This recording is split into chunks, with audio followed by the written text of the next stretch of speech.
The sacred grounds of the Tree of Souls whispered with ancient secrets as Ayla made her way through the bioluminescent forest during her morning meditation.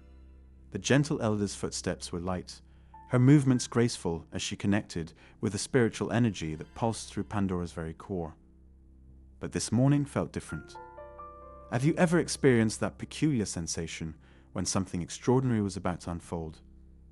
As the first rays of dawn pierced through the canopy, creating dancing patterns on the forest floor, Ayla's keen ears caught an unusual sound. A faint whimper that seemed to dance between the notes of the forest's natural symphony.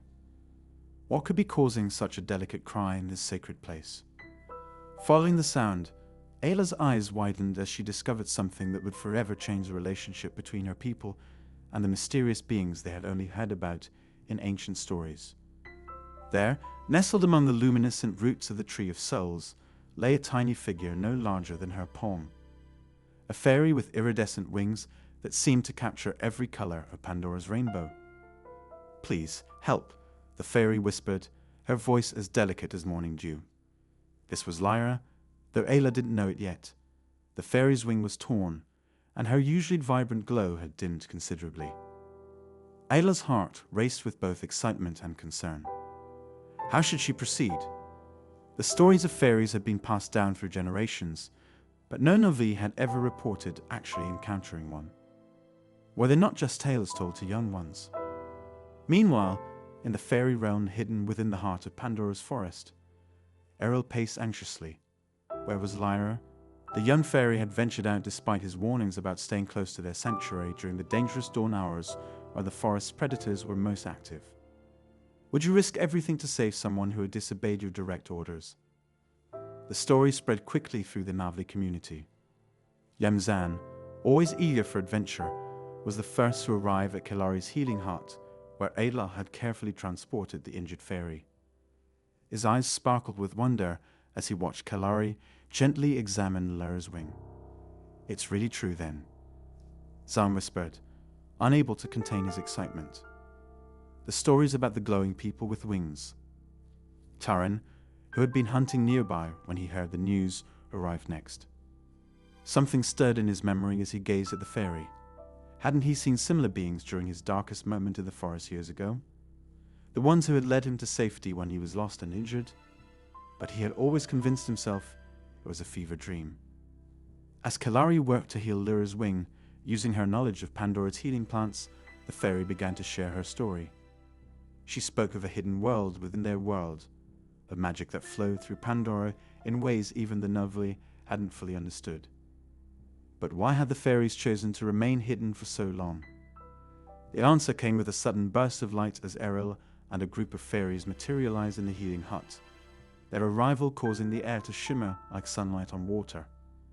The fairy leader's face was a mixture of concern for Lyra and apprehension about their exposure to the Navai. "For centuries, we have watched your people," Errol announced, his voice carrying authority despite its melodious nature.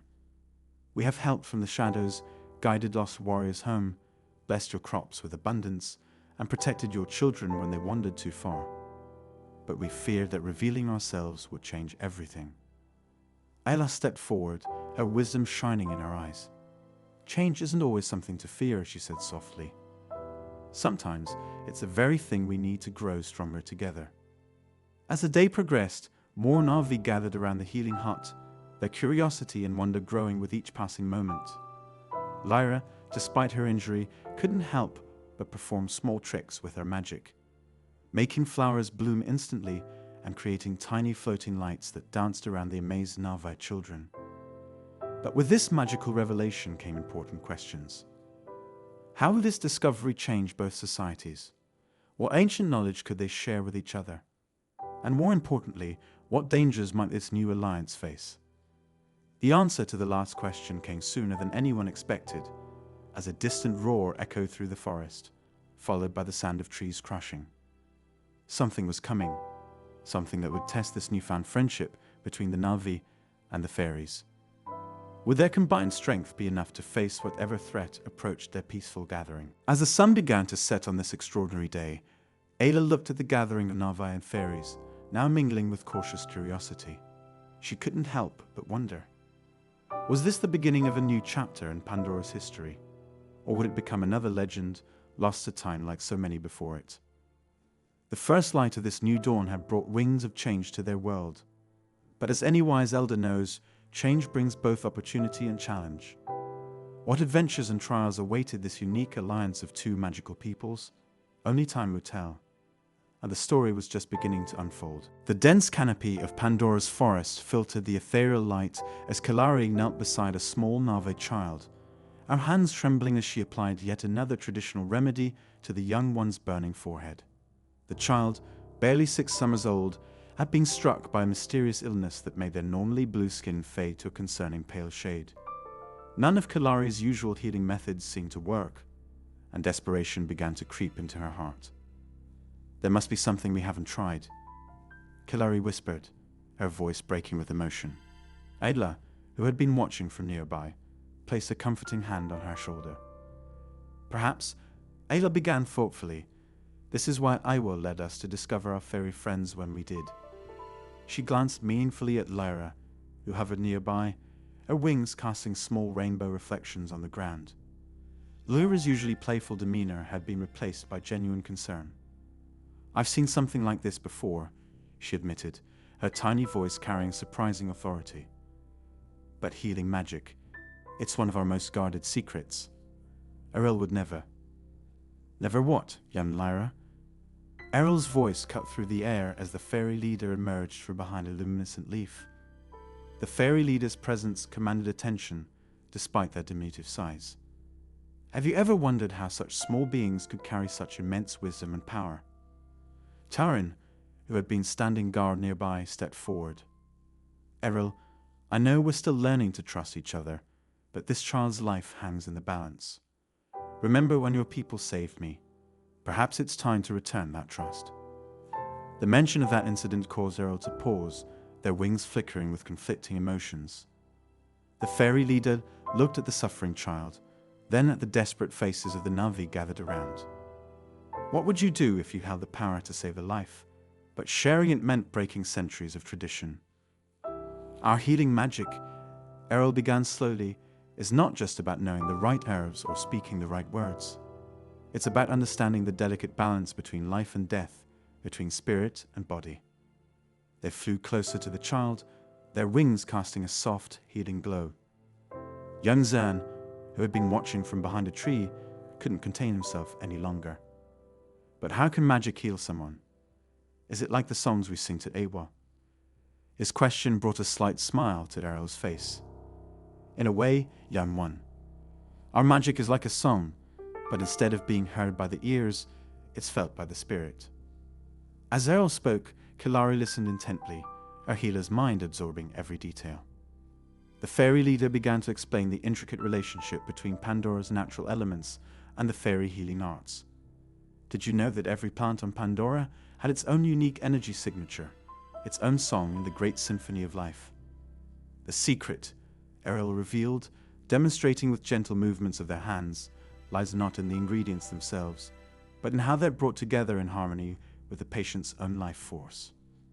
Lyra, excited by this rare sharing of knowledge, darted between the gathered Navi, her wings leaving trails of healing light. "It's like weaving a tapestry," she added, "but instead of threads, we use energy." As Errol taught Kalari the basics of fairy healing, something remarkable began to happen. The Navi healer's natural ability to connect with Ewa seemed to amplify the fairy magic in unexpected ways. Could this be why their paths have crossed? "Focus on the child's energy," Errol instructed, guiding Kalari's hands. "Feel how it flows where it's blocked, where it needs strengthening." The gathering crowd watched in amazement as Kalari, under Errol's guidance, began to incorporate fairy healing techniques with her own Navi methods. The child's color slowly began to improve, their breathing becoming more regular. Ayla observed this collaboration with knowing eyes. Perhaps this is what Ewa intended all along, she mused. Not for us to simply coexist, but to learn from each other, to grow stronger together. As the child's condition stabilized, Errol made a decision that would change the relationship between the Navi and fairies forever. "Kalari, if you're willing, I will teach you more of our healing ways." but you must promise to use this knowledge with wisdom and respect. This moment marked a turning point in their shared history. What other secrets and knowledge could these two peoples share with each other? What new understanding could they reach by working together? The sun was setting on Pandora, casting long shadows through the bioluminescent forest. But for the Nava and fairies gathered there, it felt like a new dawn. The child's recovery was more than just a successful healing. It was proof that when different peoples came together with open hearts and minds, miraculous things could happen. As Zan watched Kalari and Errol continue their healing lesson, his young mind wondered about all the possibilities this new partnership could bring. Would he one day learn to combine Na'vi warrior skills with fairy magic? What other adventures and discoveries awaited them all? The healing touch had bridged more than just the gap between life and death. It had built a bridge between two worlds, opening the door to countless new possibilities and adventures yet to come. The evening sun cast long shadows through the branches of Hummer-tree as the Na'vi gathered around the communal fire. Young Zan sat at the front of the group, his eyes wide with anticipation as Taran, the respected warrior, prepared to share his story. The air buzzed with excitement, and even the usually restless fairies, including Lyra, settled quietly among the glowing flowers to listen. Many seasons ago, Taran began, his voice carrying the weight of memory, I was much like you, Zan, eager to prove myself as a warrior, perhaps too eager. He smiled knowingly at the young Na'vi, who shifted forward, humming on every word. Taran described how he had ventured deep into the forest during the storm season, despite the warnings of Ayla, the wise elder. I believe my skills were enough to overcome any challenge, he admitted, shaking his head at his past arrogance. But Aiwa had a different lesson in store for me that day. As Taran's tale unfolded, he painted a vivid picture of that fateful day. The sky had turned an ominous purple-black, and the winds howled through the forest like angry spirits. He had been tracking a hexapede, determined to make a significant kill to impress his clan. But nature had other plans. The storm came without warning. Taran continued, his voice dropping to a whisper that made everyone lean in closer. The rain fell so hard it felt like thousands of tiny arrows against my skin. Lightning split the sky, and the thunder. He paused, letting the silence build. The thunder shook the very ground beneath my feet. Lyra, who had been present during these events, fluttered closer to Taran, her wings casting a gentle glow. Tell them about the falling branch, she urged, her eyes twinkling with a shared memory. Taran nodded. I was trapped. A massive branch, struck by lightning, had pinned me to the ground. My leg was caught, and the rising waters of the forest floor threatened to... He looked at the younger listeners and carefully chose his next words. Well, let's say I found myself in a rather difficult situation. But what happened next? How did the fairies come to his rescue?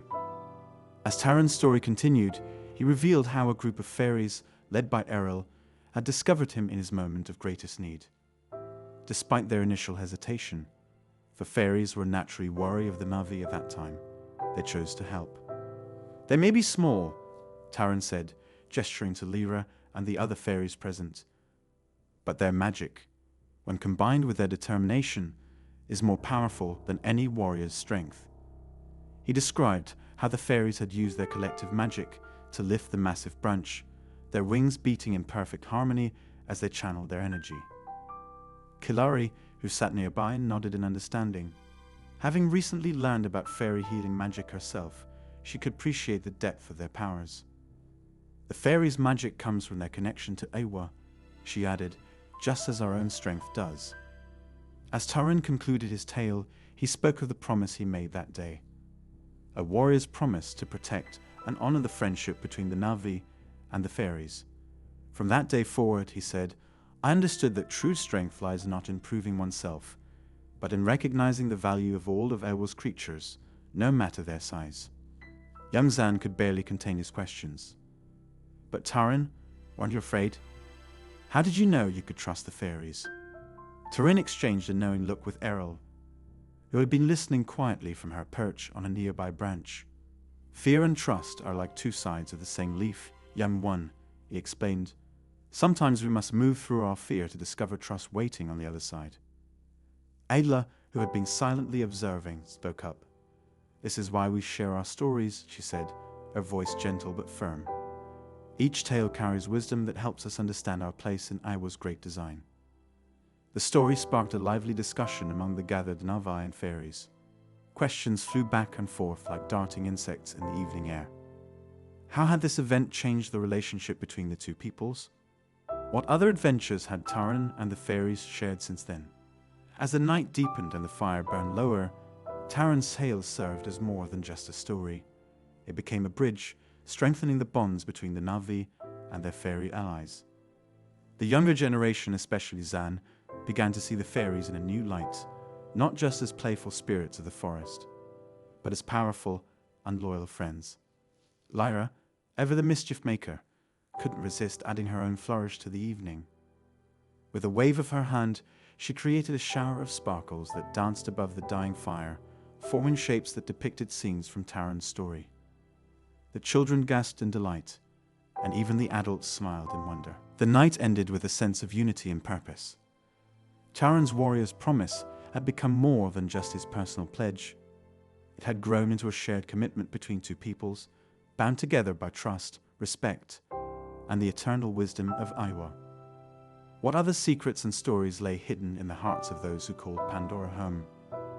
As the gathering dispersed, this question lingered in the minds of all present, promising more tales to come, more lessons to learn, and more bonds to forge in the days ahead. The morning dew sparkled like tiny crystals on the leaves of Pandora's forest as Zan practiced his warrior dances near the ancient willow tree.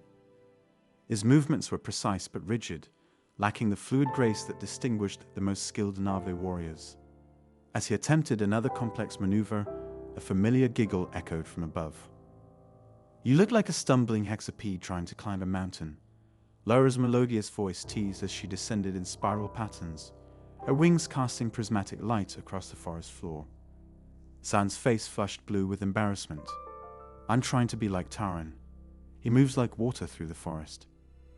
He lowered his practice staff, remembering how Taran had described his rescue by the fairies during the Great Storm. "How do you fairies move so effortlessly?" Lyra landed on a nearby branch, her wings still shimmering with morning light. "Would you like to know a secret?"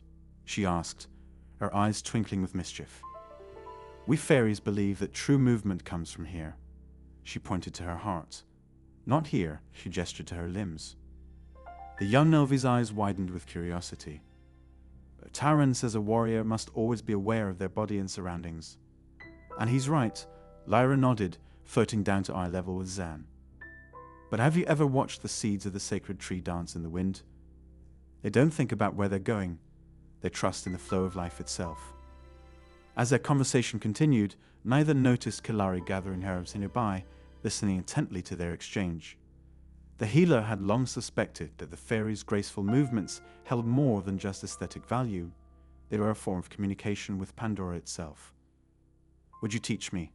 Zan asked, his voice barely above a whisper, aware that such knowledge sharing between species was unprecedented. Lyra hesitated, remembering Errol's warnings about maintaining the separation between fairy and Navi traditions.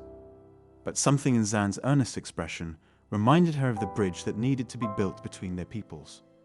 "First, you must promise me something," Lyra said solemnly. "These dances are not just movements, they're prayers to Iwa, conversations with the spirit of Pandora. You must treat them with respect." Zan nodded vigorously, placing his hand over his heart in the traditional Navi gesture of sincerity. "I promise by Iwa herself." What followed was unlike any warrior training Zan had ever experienced. Lyra taught him to feel the pulse of the forest, to let his movements flow with the rhythm of Pandora itself. She showed him how the fairies used dance not just for celebration, but as a way to connect with the energy that flowed through all living things. As they practiced, Kalari emerged from her hiding spot, unable to contain her fascination any longer. "The movements," she observed, "they're similar to the patterns we see in healing plants when they respond to touch." Lyra smiled knowingly. "Everything in Pandora dances, Kalari. The plants, the wind, even the light that filters through the canopy. We fairies didn't create these dances. We learned them from Iwa herself." Word of these secret dance lessons began to spread through the Na'vi community. Some, like Ayla, saw it as a sign of growing trust between the two peoples. Others worried about the blurring of traditional boundaries. Errol, upon discovering Lyra's actions, was initially furious. "These dances are sacred to our people." She confronted Lyra one evening. "What gives you the right to share them?" But it was Taran who came to Lyra's defense, recounting how the fairies' intervention during the storm had taught him that survival on Pandora required unity, not division. "Perhaps," he suggested, "these dances are meant to be shared, just as the air we breathe and the ground we walk upon are shared." As weeks passed, something remarkable began to happen. Zan's warrior training transformed. His movements became more fluid, more connected to the forest around him. Other young Na'vi watched in amazement as he seemed to float through the training courses, his actions guided by an inner rhythm they couldn't yet understand. But the most profound change was invisible to the eye. The barrier between Na'vi and Fairy began to dissolve, replaced by a deeper understanding of their shared connection to Pandora. Lyra's simple dance lessons had become a catalyst for something much greater. Ayla, watching this transformation, smiled wisely. "Sometimes," she told the gathered community one evening, "the greatest wisdom comes not from maintaining our separate ways, but from learning to dance together in harmony with Aiwa's song." As the story of the dance lessons spread, it raised an intriguing question that echoed through both communities. What other ancient wisdom might they discover by learning from each other? And more importantly, were they ready for the changes such sharing might bring? The answer, like the dance itself, would emerge not through careful planning, but through trust in the natural flow of life on Pandora. The morning dew sparkled like tiny crystals on the luminescent plants of Pandora as Kalari gathered herbs for her healing remedies. Her experienced hands moved swiftly among the foliage, but something felt different today. The plants seemed to whisper, their leaves rustling in patterns she'd never noticed before. Was it just her imagination, or was there more to these subtle movements? Lyra, who had been watching from above, descended in a spiral of shimmering light. "You're getting closer," she said with a knowing smile. "The plants are trying to talk to you, but you're not listening in the right way." Kellari's eyes widened with curiosity. "What do you mean, little one?" "I spent my entire life studying these plants, yet you speak as if they have voices I cannot hear." The story unfolds as Lyra begins to explain the ancient secret of the fairies' connection to Pandora's flora. She demonstrates by touching a nearby flower, causing it to glow with an intensity that seems to pulse in rhythm with her own heartbeat.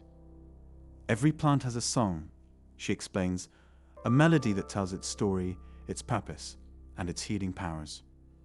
Word of this revelation spreads quickly through the Na'vi community, reaching the ears of Ayla, who had long suspected there was more to the fairies' relationship with the forest than met the eye. She calls for a gathering at the sacred Tree of Souls, where both Na'vi and fairies can share in this knowledge. Errol, initially hesitant about sharing such sacred fairy wisdom, is persuaded by Taran's passionate plea. "Our peoples have danced together," he reminds her, referencing the bonds formed through Zan's recent experiences. "Now it's time we learn to sing together as well." The gathering becomes a turning point as Errol and several fairy elders demonstrate their unique communication with the forest. They show how each plant's vibration carries messages about weather changes, approaching dangers, and healing properties. The Na'vi watch in amazement as the fairies create harmonies with the forest that make the very air shimmer with energy. Young Zan, still buzzing with excitement from his dance lessons with Lyra, becomes the first Na'vi to successfully mimic the fairies' plant communication. His natural openness and lack of preconceptions allow him to feel the subtle vibrations that most adults miss. "It's like they're singing," he exclaims, his hands pressed against a luminescent tree trunk. "Can you feel it?" Kilari, watching Zan's success, begins to understand why some of her healing treatments work better than others. The plants weren't just resources to be used, they were partners in the healing process. She approaches Lyra with a new question. Could this be why some medicines work differently under different moons? The story takes an unexpected turn when a distant part of the forest sends out warning signals that only the fairies initially detect. Errol's wings flutter with concern as she translates the message. "Something is wrong in the western groves," she announces. The trees speak of a darkness spreading. This revelation presents a new challenge. Can the Navi learn to understand these forest whispers quickly enough to help address the approaching threat? And what secrets might be revealed as they delve deeper into this ancient form of communication? Turin, ever the warrior, sees the strategic advantage of such knowledge. If we can learn to hear what the forest tells us, we can protect our lands better than ever before, he says, his eyes meeting Errol's with newfound respect. As the day progresses, Ayla works closely with Errol to document these teachings, knowing they must be preserved for future generations. The two leaders find common ground in their shared desire to protect and nurture their people's connection to Pandora. The act concludes with a powerful scene as both Navi and Fairies gather in a circle, their combined energies creating a symphony with the forest that hasn't been heard in generations. The plants around them pulse with light in response, creating a spectacular display of unity between all three elements of Pandora's ecosystem. But as the celebration continues, observant viewers might notice Lyra's occasional glances toward the western groves, where the mysterious darkness awaits investigation.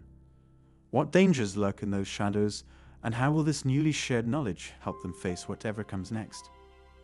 The forest whispers grow more urgent as night falls, setting the stage for challenges that will test this newfound alliance between Navi, Fairies, and the living forest itself.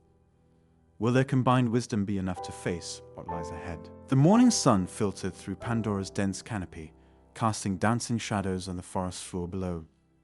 Zan, ever eager to prove himself worthy of becoming a warrior like his idol Taran, found himself once again in the company of the spirited fairy Lyra.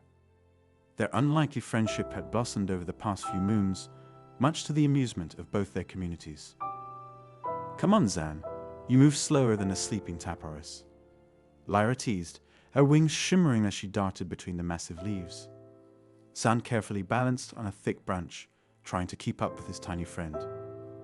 "Not all of us can fly, you know," he retorted with a grin, reaching for the next handhold.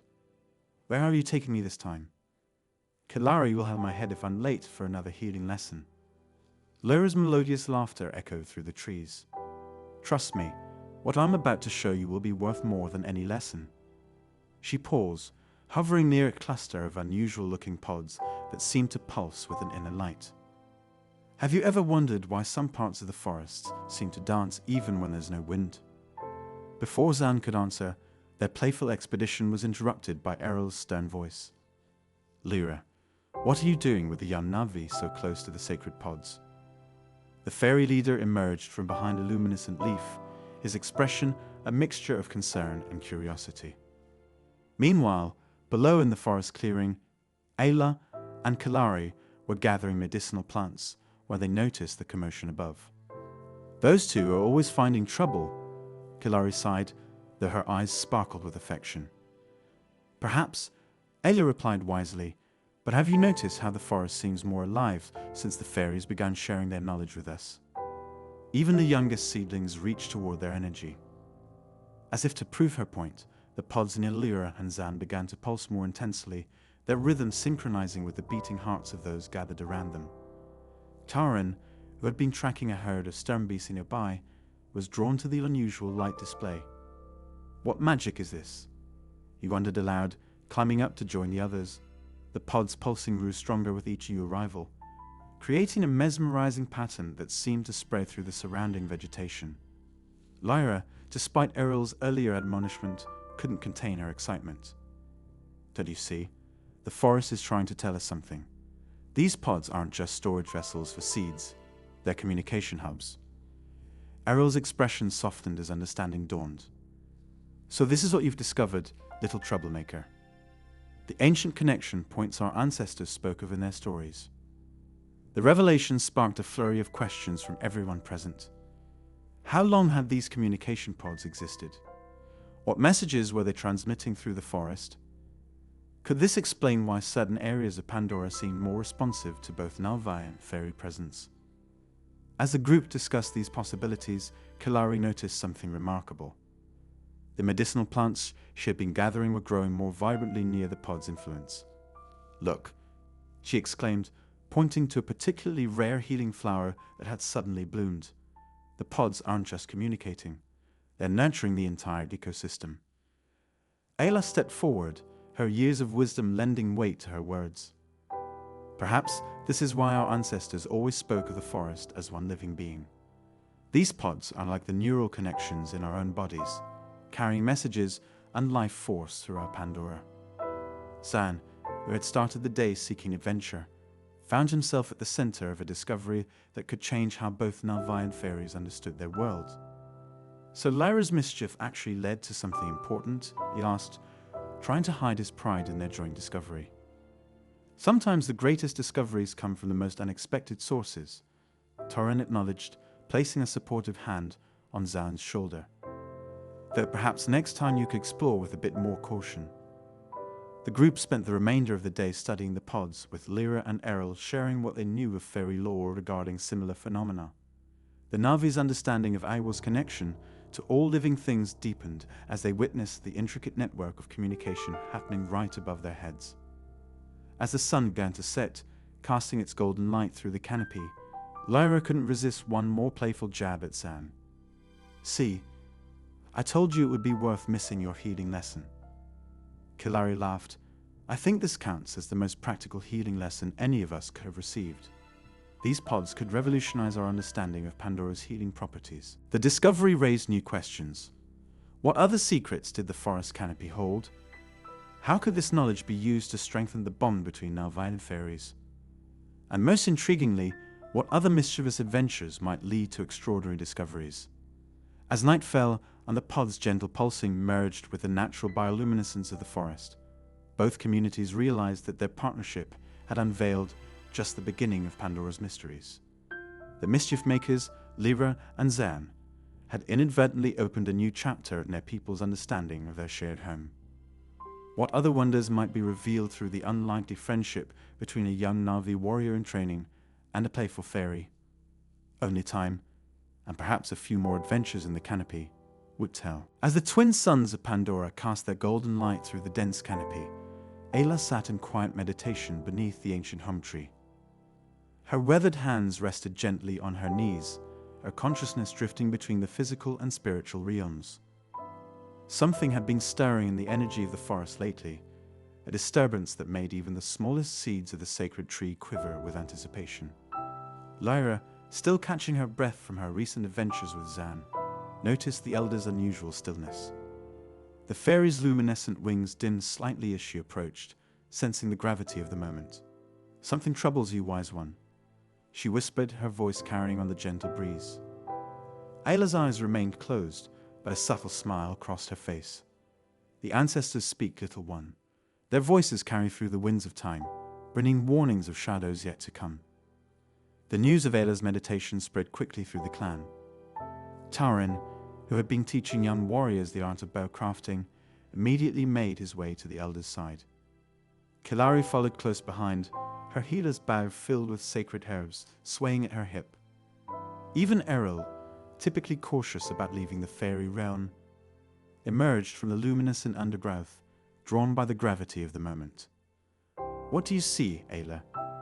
Errol asked, his fairy light pulsing with concern. "The forest has been whispering strange songs lately, songs that even our oldest chronicles cannot explain." Ayla's eyes finally opened, but they seemed to look beyond the physical world. "The fairy ancestors show me visions of a time when darkness threatened to consume both our peoples. They speak of a shadow that once slept beneath the roots of Pandora, now stirring from its ancient slumber." Young Zan, who had been listening from behind a massive tree root, couldn't contain his curiosity any longer. But what kind of shadow? How can something sleep under Pandora for so long? Kilari placed a gentle hand on Zan's shoulder, but her eyes never left Ayla's face. "The mysteries of Pandora run deeper than even our oldest stories, young one. Some secrets are buried in layers of time that even the eldest among us cannot fully comprehend." As Ayla began to share more of her vision, the air around them seemed to thicken with anticipation. She spoke of a time when the fairies and Na'vi had fought side by side against a force that threatened to drain the life force from Pandora itself. The ancient battle had been won, but at a great cost. The sealing of this dark force required the combined magic of both peoples, creating a bond that had slowly been forgotten over generations. But why now? Taran questioned, his warrior's instincts already assessing potential threats. What has changed to awaken this ancient danger? Lyra fluttered nervously between the gathered listeners, her usual mischievous nature subdued by the weight of Ael's words. Could it be connected to the strange patterns we've been seeing in the forest? The way the luminescent plants have been dimming in certain areas. This revelation caused Ael to straighten, his protective nature coming to the fore. We've noticed similar changes in the fairy realm. Areas of ancient power that have always burned bright with magic have begun to fade. As the group discussed these troubling signs, Ayla raised her hand for silence. The vision shows more, she continued, her voice carrying a note of hope despite the dire warnings. The ancestors speak not only of danger but of possibility. They show me a future where our peoples must once again unite, where the strength of the Na'vi and the magic of the fairies must become as one. Kilari stepped forward, her healer's intuition sensing something more. There's something else, isn't there, Ayla? Something about how we can face this threat. The elder nodded slowly, her eyes focusing on Yangzan and Lyra. The ancestors speak of unlikely partnerships, of wisdom found in youth, and of strength discovered in the most unexpected places. They show me that the key to our survival lies not in ancient magic alone, but in the bonds we forge and the trust we build. The gathered group fell into contemplative silence, each processing the weight of Ayla's vision in their own way. The forest around them seemed to pulse with renewed energy, as if acknowledging the gravity of the moment. But what exactly was this ancient darkness? How would they recognize it when it finally emerged from its slumber? And perhaps most importantly, how could they prepare for a threat that had been forgotten by time itself? As the twin suns began to set, casting long shadows through the branches of Hometry, these questions hung in the air like morning mist. The Na'vi and fairies present knew that this was just the beginning of a journey that would test not only their strength and magic, but the very bonds that held their two peoples together. Ayla's vision had opened a door to a future filled with both danger and possibility, leaving them all to wonder. Would they be ready when the ancient shadow finally rose to challenge them once again? The morning dew sparkled like tiny crystals on the leaves of Pandora's dense forest as Kilari set out on her crucial mission. The recent vision received by Ayla had left the entire community on edge, and as the clan's healer, Kilari knew she had to strengthen their defenses in the most powerful way she knew, through the ancient art of healing. Are you certain about this journey? Ayla's concerned voice echoed in Kilari's mind as she recalled their conversation from earlier. The fairy best plants are not easily found, and the spirits have shown us dark times ahead. But Kilari knew there was no choice. The healing properties of these rare plants, enhanced by fairy magic, could be their only hope against whatever threat loomed on the horizon. As she ventured deeper into the forest, a familiar flutter of wings caught her attention. Looking for something, Lyra's playful voice rang out as she appeared from behind a luminescent flower. The fairy's presence brought a smile to Kilari's face. She had hoped to encounter her friend on this quest. Lyra, I need your help, Kilari explained, describing the plants she sought. The ones touched by fairy magic. They grow only where your kind has blessed the earth with their presence. Lyra's usual mischievous expression turned thoughtful. Those plants are sacred to us, Kilari. Errol would need to approve any gathering. But seeing the determination in the healer's eyes, she added, but given Ayla's vision, perhaps an exception can be made. As they traveled deeper into the forest, they were joined by young Zan, who had been practicing his tracking skills nearby. Can I help? He asked eagerly, his eyes wide with excitement at the prospect of an adventure. What none of them realized was that this quest would test not only their skills, but also the growing trust between the Na'vi and fairy communities. How would Earl respond to their request? And what secrets would they uncover about the plant's true powers? Their journey led them to a hidden grove where Taran unexpectedly crossed their path. He had been patrolling the borders, ever vigilant since Ael's warning. The forest feels different today, he observed, his experienced warrior's instincts on alert. Something stirs in the shadows. Lyra guided them through a maze of bioluminescent vegetation, each step revealing new wonders of Pandora's ecosystem. Kilari carefully documented everything she saw, knowing that each piece of knowledge could be crucial for their survival. There, Lyra whispered, pointing to a cluster of iridescent plants that seemed to pulse with their own inner light. But we're not alone here. Indeed, they weren't. Errol emerged from a nearby hollow, accompanied by several other fairies. The fairy leader's expression was unreadable as she observed the small group. "So, you seek our most sacred healing plants," she stated, her voice carrying both authority and curiosity. Kilari stepped forward, her heart pounding, but her voice steady. "We do, Errol. Ayla's vision speaks of a time when both our peoples might need every resource we can gather. These plants could save many lives, both Na'vi and Fairy." What followed was an intense discussion about trust, responsibility, and the delicate balance between preserving sacred traditions and adapting to new threats. Could they find a way to honor both? As the conversation unfolded, strange sounds echoed through the forest, reminding them that time might be running short. The plants they sought were just the beginning. What they really needed was a deeper understanding of how to combine Na'vi healing traditions with fairy magic. Zan, watching from the sidelines, suddenly spotted something unusual among the plants. "Look," he exclaimed, pointing to a unique pattern in their growth. Could this be a sign from Iwa herself? The group gathered around the discovery, and Kilari felt a surge of hope.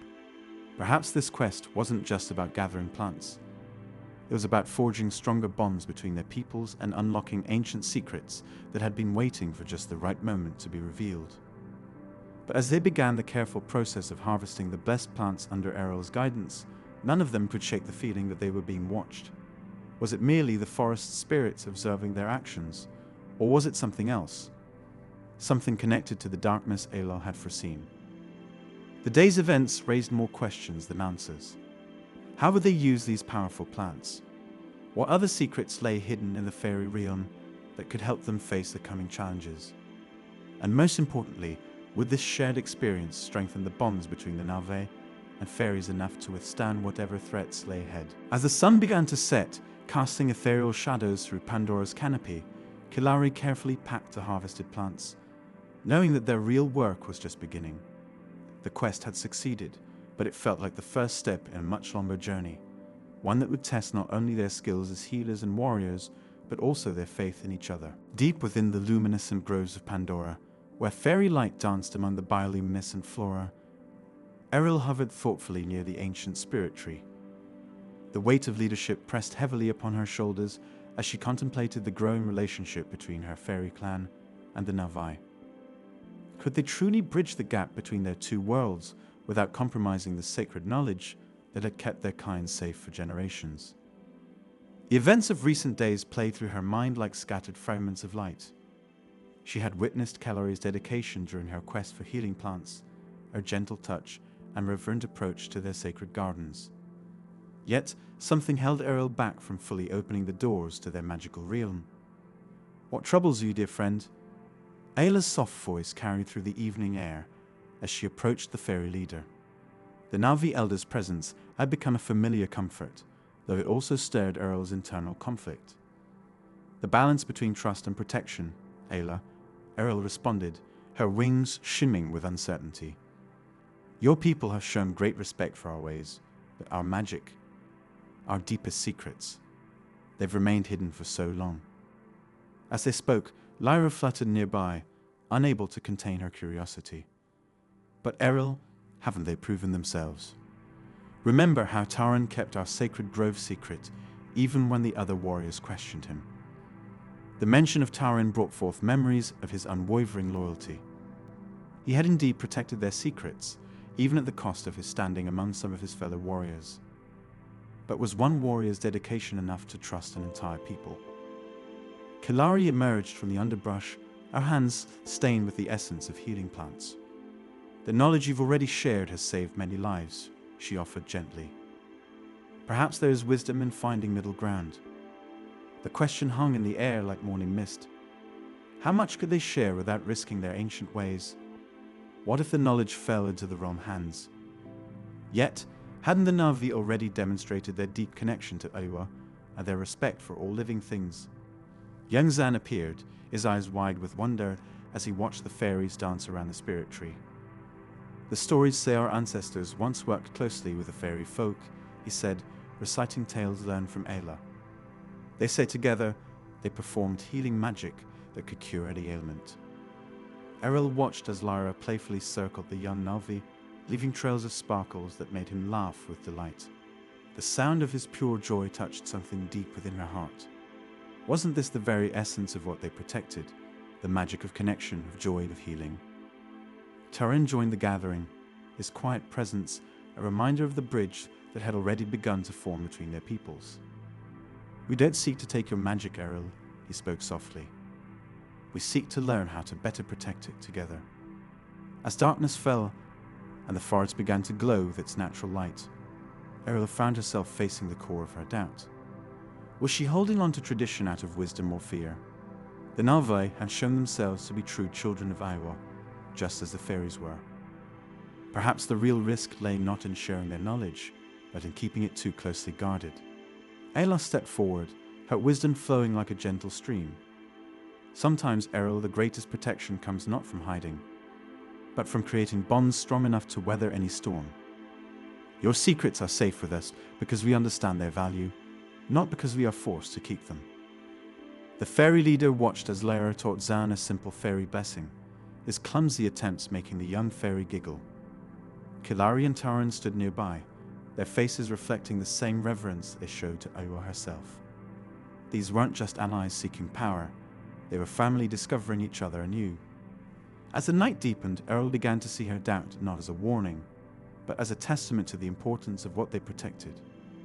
Perhaps the true test of leadership wasn't in keeping secrets, but in knowing when to share them, in understanding that some magic grows stronger when it's shared with those worthy of its trust. But what would this mean for the future of both their peoples?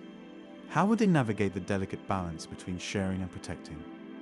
And most importantly, what ancient magic might be reborn through their united strength? The answers to these questions lay in the path ahead, a path that Errol was beginning to see more clearly. As she watched her fairy kin interact with their Navi friends, she realized that sometimes the greatest wisdom comes not from holding tight to the past, but from being brave enough to embrace a new future. The night ended with a decision forming in Errol's heart, but the journey of trust was far from over. What new challenges would this choice bring? Only time would tell, but for now, the fairy leader felt the weight of doubt beginning to lift, replaced by something far more powerful: hope. The morning air on Pandora felt different, heavy with an unsettling stillness that made even the most delicate leaves cease their usual dance. Lyra, her wings twitching with nervous energy, darted through the ancient branches of Hummer Tree, her usual playful demeanor replaced by urgent purpose. She had sensed it first. A disturbance in the natural rhythms of their world, something that made her fairy essence tremble. Ayla! Lyra called out, finding the elderly Navi deep in meditation. Something's wrong. The winds speak of danger, and the forest spirits are restless. Ayla opened her eyes slowly, her expression grave as she too felt the shifting energies around them. I feel it too, little one. The very breath of Ewa seems troubled. She rose gracefully, her movements deliberate as she called for Taran and Kalari to join them. Meanwhile, Errol gathered his fairy council, their luminescent rings creating a symphony of light in the shadowed hollow where they met. The fairy leaders' recent doubts about sharing their secrets with the Navi now seemed trivial compared to the looming threat he sensed. Could this be the moment when both communities would need to rely on each other completely? Taran arrived with Zan trailing closely behind, the young Navi's eyes wide with excitement despite the serious atmosphere. What's happening? Zan whispered to his mentor, but Taran merely placed a steadying hand on his shoulder, his attention fixed on Kalari as she emerged from her healing alcove. The plants are speaking to me, Kalari announced, her voice tight with concern. They're pulling back, preparing for something. Even the most ancient healing herbs are curling inward. She shared a meaningful look with Ayla, who nodded gravely. Lyra fluttered between the gathering groups, her small form a bridge between the two worlds. Errol, tell them what we've seen. She urged her leader, her usually bright glow dimmed with worry. Errol stepped forward, his wings spreading in a display of authority. Our fairy scouts have detected an atmospheric disturbance unlike anything we've witnessed before. It's not a natural storm. It carries something else, something that threatens both our peoples. The revelation hung heavy in the air. What kind of storm could frighten beings as ancient and powerful as the fairies? And why did it feel different from the usual tempests that occasionally swept through their forest home? Ayla's voice cut through the growing tension. We must prepare, but first, we must understand. Errol, now is the time for trust to overcome doubt. What do your fairy senses tell you about this threat? The fairy leader hesitated, centuries of protecting fairy secrets weighing against the immediate need for cooperation. But as thunder rumbled in the distance, a sound that seemed to carry an almost metallic edge, his decision was made. The storm carries traces of human technology, Errol revealed, causing gasps among both communities. But it's merged with something else. Something that shouldn't be possible. It's as if their machines have somehow tapped into the spiritual energy of Pandora itself. Taran's hand instinctively moved to his bow. How can that be? The humans were driven away years ago. Kilari stepped forward, her healer's intuition adding another layer of understanding. Unless they never truly left. What if they'd been watching, learning, finding ways to harness what they couldn't understand? Young Zan, unable to contain himself, burst out. But what can we do? How do we fight something that's both machine and spirit? His question echoed what everyone was thinking, and all eyes turned to Ayla and Errol. The wise Navi elder and the fairy leader exchanged glances, years of separate existence dissolving in the face of a common threat.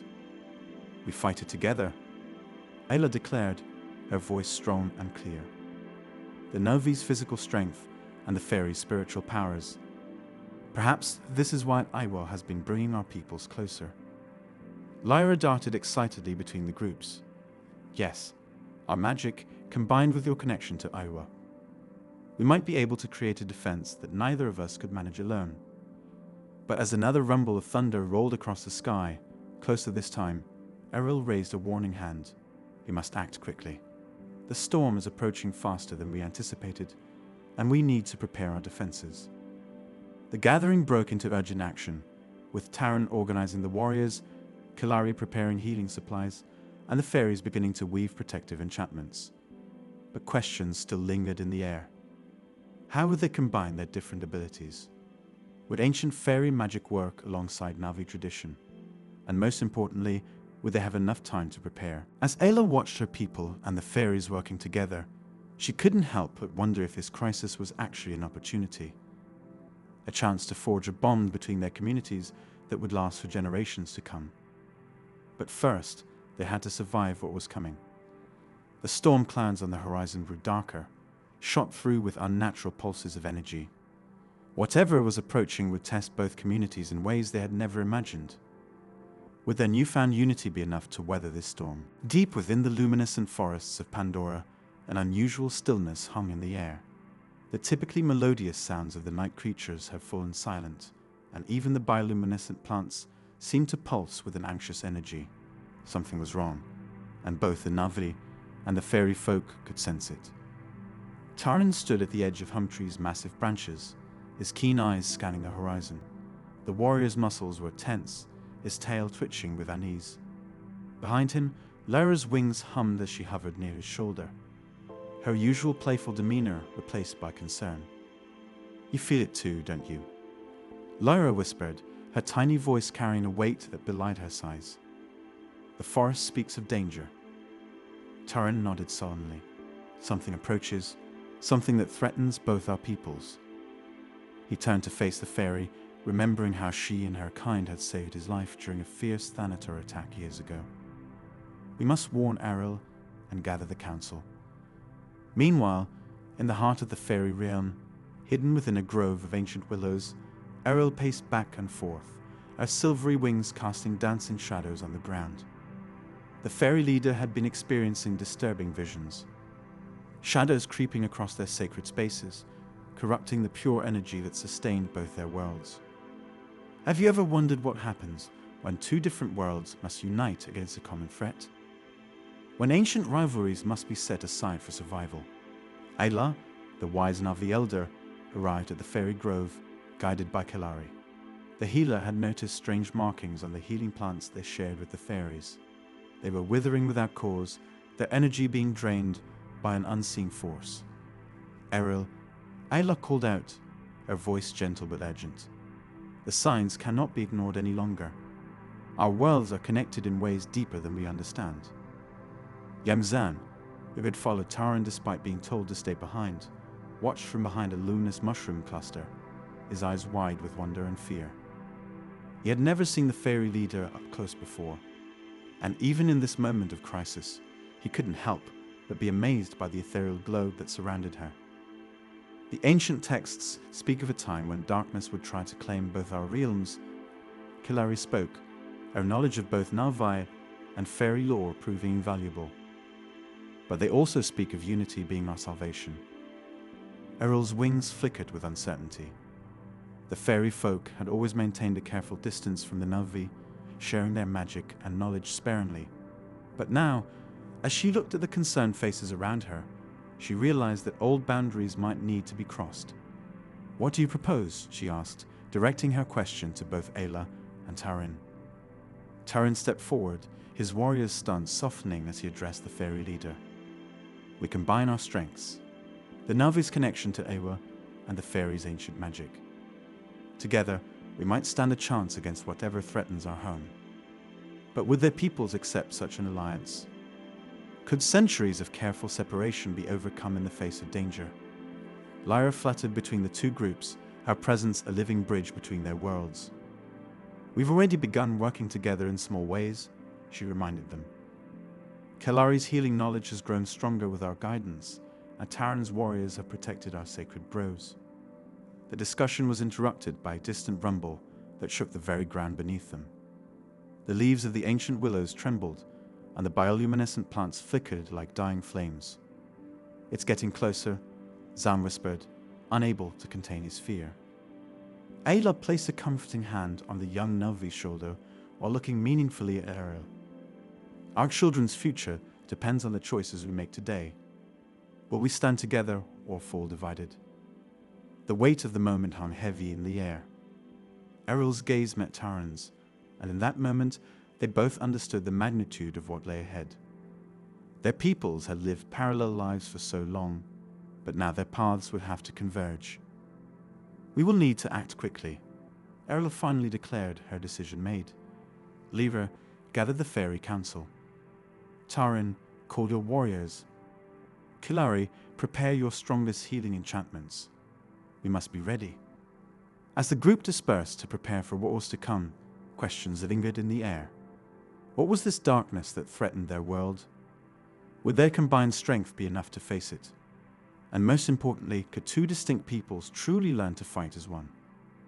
The answer to these questions would soon be tested, as the shadows crept closer to their beloved forest home.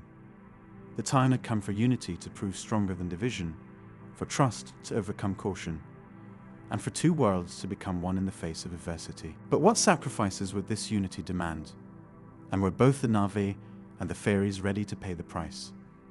The story continues as Taran and Errol lead their peoples into an uncertain future, where the boundaries between their worlds grow increasingly blurred, and the strength of their alliance faces its greatest test yet. The dense canopy of Pandora's forests filtered the ethereal light of dawn, casting a mystical glow upon the gathering below. Ayla stood at the center of a circular clearing, her weathered hands moving gracefully through the air as she prepared the sacred space for the ritual that would forever change the relationship between the Na'vi and the fairy realm. The time has come. Ayla's voice carried across the clearing, where both Na'vi and fairies had assembled. For generations, our peoples have lived separate lives, sharing the same forest, but never truly understanding one another. Today, we bridge that gap. Lyra fluttered nervously near Taran's shoulder, her wings casting prismatic patterns on his blue skin. "I've never seen anything like this before," she whispered. "Have you, Taran?" The warrior shook his head, his eyes fixed on the intricate patterns Kelari was drawing on the ground with luminescent powder gathered from the sacred tree of souls. "This is ancient magic," he replied, something even our eldest have only heard stories about. Errol approached the center of the circle, his usual caution replaced by sullen determination. The events of the previous days, when Navai and Fairies fought side by side against a common threat, had changed something fundamental in the fairy leader's perspective. "My people," Errol addressed the gathered fairies, their wings creating a symphony of light and motion. "For too long we've held ourselves apart, guarding our secrets as if they were our only treasure. But true treasure lies in unity, in shared strength." Young Zan watched from his position near the edge of the clearing, his heart pounding with excitement. "Will this really connect us to the fairies' magic?" he asked Kalari, who was completing the final touches on the ritual circle. The healer smiled knowingly. "It's not about gaining magic, Zan. It's about understanding each other at the deepest level. The way Iwa connects all living things, this ritual will connect our spirits to theirs." As the ritual began, Ayla and Errol took their positions at opposite ends of the circle.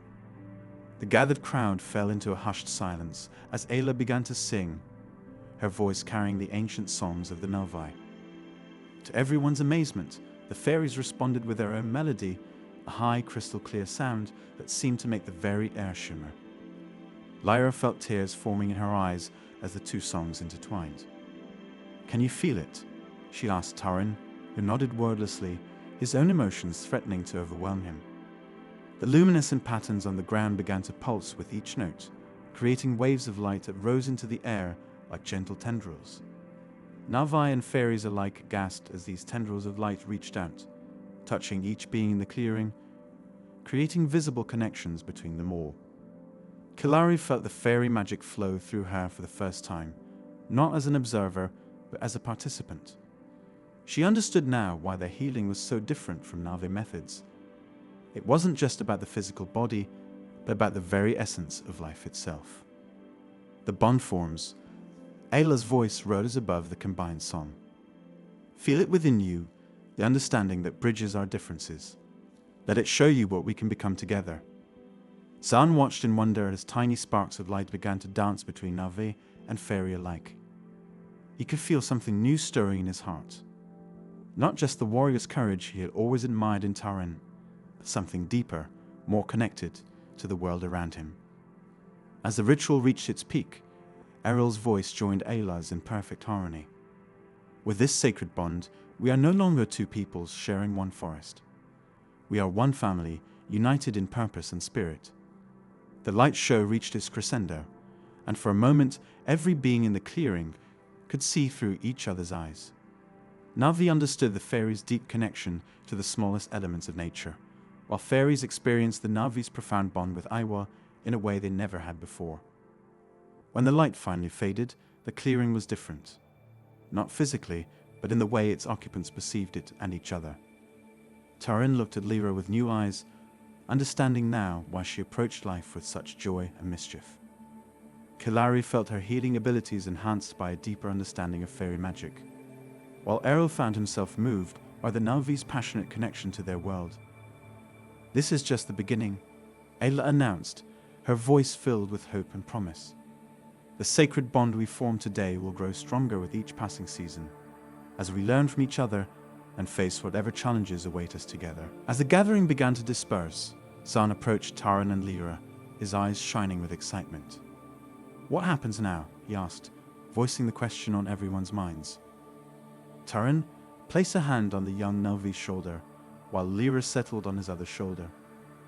Now Taran said with a smile, "We begin the real work of becoming one people. Are you ready for that adventure?" The sacred bond had been formed, but its true meaning would only be revealed in the days and challenges that lay ahead. As the sun set on this momentous day, both Na'vi and fairies knew that nothing would ever be the same. And that was exactly what they had hoped for. The morning dew sparkled like tiny crystals on the leaves of Pandora's magnificent flora as Lyra fluttered excitedly around a gathering of young Na'vi children. Among them sat Zan, cross-legged and wide-eyed, his enthusiasm barely contained as the fairy prepared to share her knowledge. "Have you ever wondered why fairy wings shimmer in different colors?" Lyra asked, her own wings casting rainbow reflections on the children's faces. The young Navi leaned forward, captivated by the display. Zan raised his hand eagerly, reminding Lyra of her first encounters with the Navi people. Ayla sat nearby, her gentle smile encouraging the interaction between the two species. She remembered how, not long ago, such a scene would have been unimaginable. The sacred bond ritual had changed everything, opening new channels of understanding between their peoples.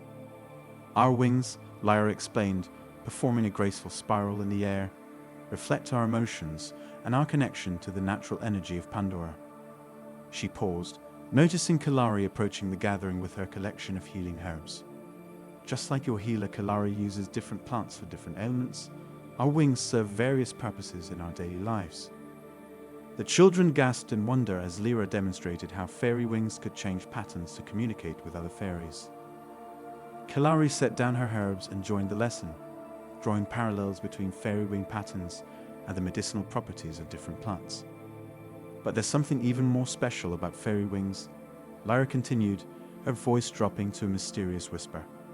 They carry the stories of our ancestors. Each shimmer, each pattern tells a tale of those who came before us.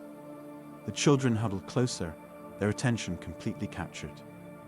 Taran, who had been watching from a distance, stepped forward. I remember when I first learned about the fairy wings stories, he shared, exchanging a knowing look with Lyra. It was during that stormy night when the fairies saved my life. Their wings glowed with ancient power, guiding me to safety. Stan's eyes grew even wider. Will you tell us that story, Taran? He pleaded, voicing the desire of all the young Nalvae present. Lyra nodded encouragingly at Taran, her wings shifting to a warm golden hue that reflected her fondness for the memory. As Taran began recounting his tale, Eril appeared at the edge of the clearing. The fairy leader observed the scene with a mixture of pride and caution. She had initially been hesitant about sharing fairy knowledge with the Nalvae, but seeing the children's genuine interest and respect made her heart soften. Our cultures are not so different, Eril spoke, joining Lyra in the air above the gathered Nalvae. We both cherish our traditions, protect our young, and honor the wisdom of our elders. Her wings displayed a pattern of unity, one that Lyra had taught the children about earlier. The lesson continued as Lyra and Eril demonstrated various fairy customs, from their morning greeting dances to their evening gratitude rituals. The children attempted to mimic the fairy movements, creating an endearing sight that brought smiles to all present. Kalari took the opportunity to share how fairy healing magic had enhanced her own understanding of Pandora's medicinal properties. Through working together, she explained, we've discovered new ways to help both our peoples. The fairies' wing patterns have helped me identify plants I never knew existed. As the sun climbed higher in the sky, Ayla rose to her feet, her movements graceful despite her age. What we're witnessing today, she announced, is more than just a lesson about fairy wings and customs. It's the beginning of a new chapter in our history, where our children grow up knowing and respecting both cultures. The children listened intently as Ayla explained how this knowledge would help them become better guardians of Pandora. Zan, already dreaming of his future as a warrior, wondered aloud how he could incorporate fairy wisdom into his training. The strongest warriors, Taran responded, placing a hand on Zan's shoulder, are those who understand and respect all of Pandora's creatures, from the mighty Thanator to the smallest fairy. Lyra concluded the lesson by teaching the children a simple fairy greeting, their small hands attempting to mimic the graceful gestures she demonstrated. The air filled with laughter and joy as some of them stumbled through the movements, but their enthusiasm never wavered. As the gathering began to disperse, Eril approached Ayla. I never imagined our peoples could come together like this, she admitted. Perhaps change, like the patterns on our wings, is a natural part of growth. Ayla nodded wisely. And like your wings, change can bring beauty and understanding when we embrace it with an open heart. The elder watched as Lyra led the children in one final fairy dance, their movements clumsy but full of joy and promise. The lesson had done more than teach fairy culture. It had strengthened the bonds between their peoples and planted seeds of understanding in the hearts of the next generation. As the children departed, chattering excitedly about all they had learned, one question lingered in the air. What other wonderful discoveries awaited in this new era of friendship between the Na'vi and the fairies? The morning sun filtered through the dense canopy of Pandora's forest, casting dancing shadows on the ground where Zan stood, his heart pounding with anticipation. Today wasn't just any ordinary day. It was the day of his guardian's test, a trial that would determine if he was ready to take his place among the warriors of the clan. But this test was different from any that had come before it. Remember, Young One, Ayla's gentle voice carried across the clearing. True strength lies not just in the body, but in the wisdom to know when to use it. She stood beside Taran, who nodded in agreement, his experienced eyes fixed on his young protégé. Zan couldn't help but wonder. How could he prove himself worthy of both the Na'vi and fairy traditions? The thought made his stomach twist into knots. Lyra fluttered nearby, her wings catching the morning light. Don't look so worried, Zan. You've been learning from both worlds. That's your advantage. Her cheerful voice helped ease some of his tension, but the challenge ahead still loomed large. The test had been designed by both Taran and Errol, combining the physical challenges of Na'vi warrior training with the subtle magic and wisdom of the fairy realm. It was unprecedented, and many eyes were watching, both visible and invisible. The first part of your test begins now, Taran announced, his voice carrying authority and encouragement. You must track and find 3 sacred flowers that only bloom in the presence of fairy light, but you must do so using only Na'vi tracking skills. Kilari stepped forward, holding a small pouch. These flowers are essential for our healing rituals, but they're notoriously difficult to locate. They respond to fairy energy, but you must resist the urge to call upon fairy help. Zan's mind raced. How could he find flowers that only appeared with fairy light without using fairy help? The question hung in the air as he began his search, moving through the forest with careful steps. As he ventured deeper into the forest, Zan recalled all the lessons Taran had taught him about tracking. He noticed subtle signs, bent leaves, disturbed soil, and the behavior of nearby creatures.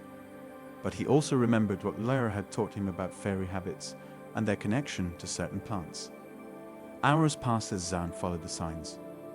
He discovered that where certain bioluminescent mushrooms grew in specific patterns, the sacred flowers were likely to be nearby. He wasn't using fairy magic, but rather the knowledge he gained from both worlds. Back at the clearing, Errol watched with growing interest. The young one understands more than we expected, she remarked to Ayla. He's not just looking for the flowers, he's reading the story the forest tells. As the day progressed, Zan faced more challenges.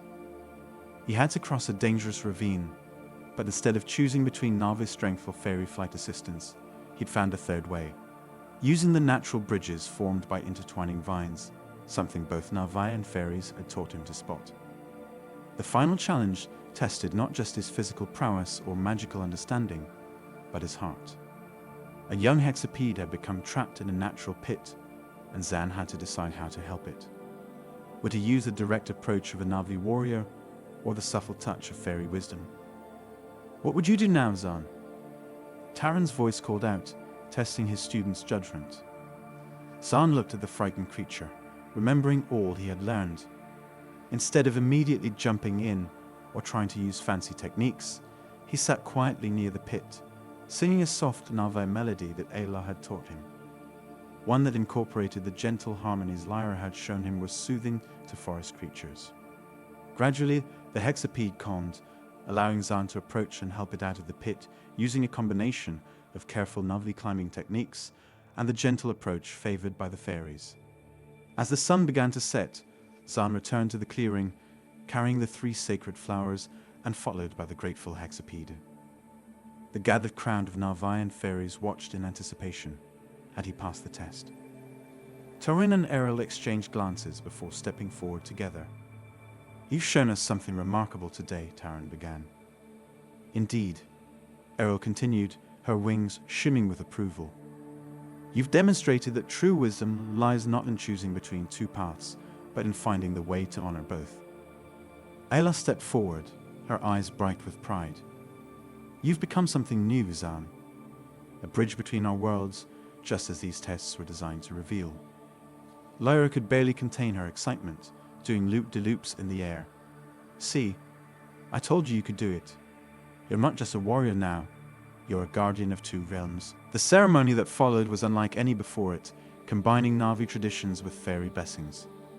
As Zan received his warrior's mark and a special fairy bless token, he realized that his journey was just beginning.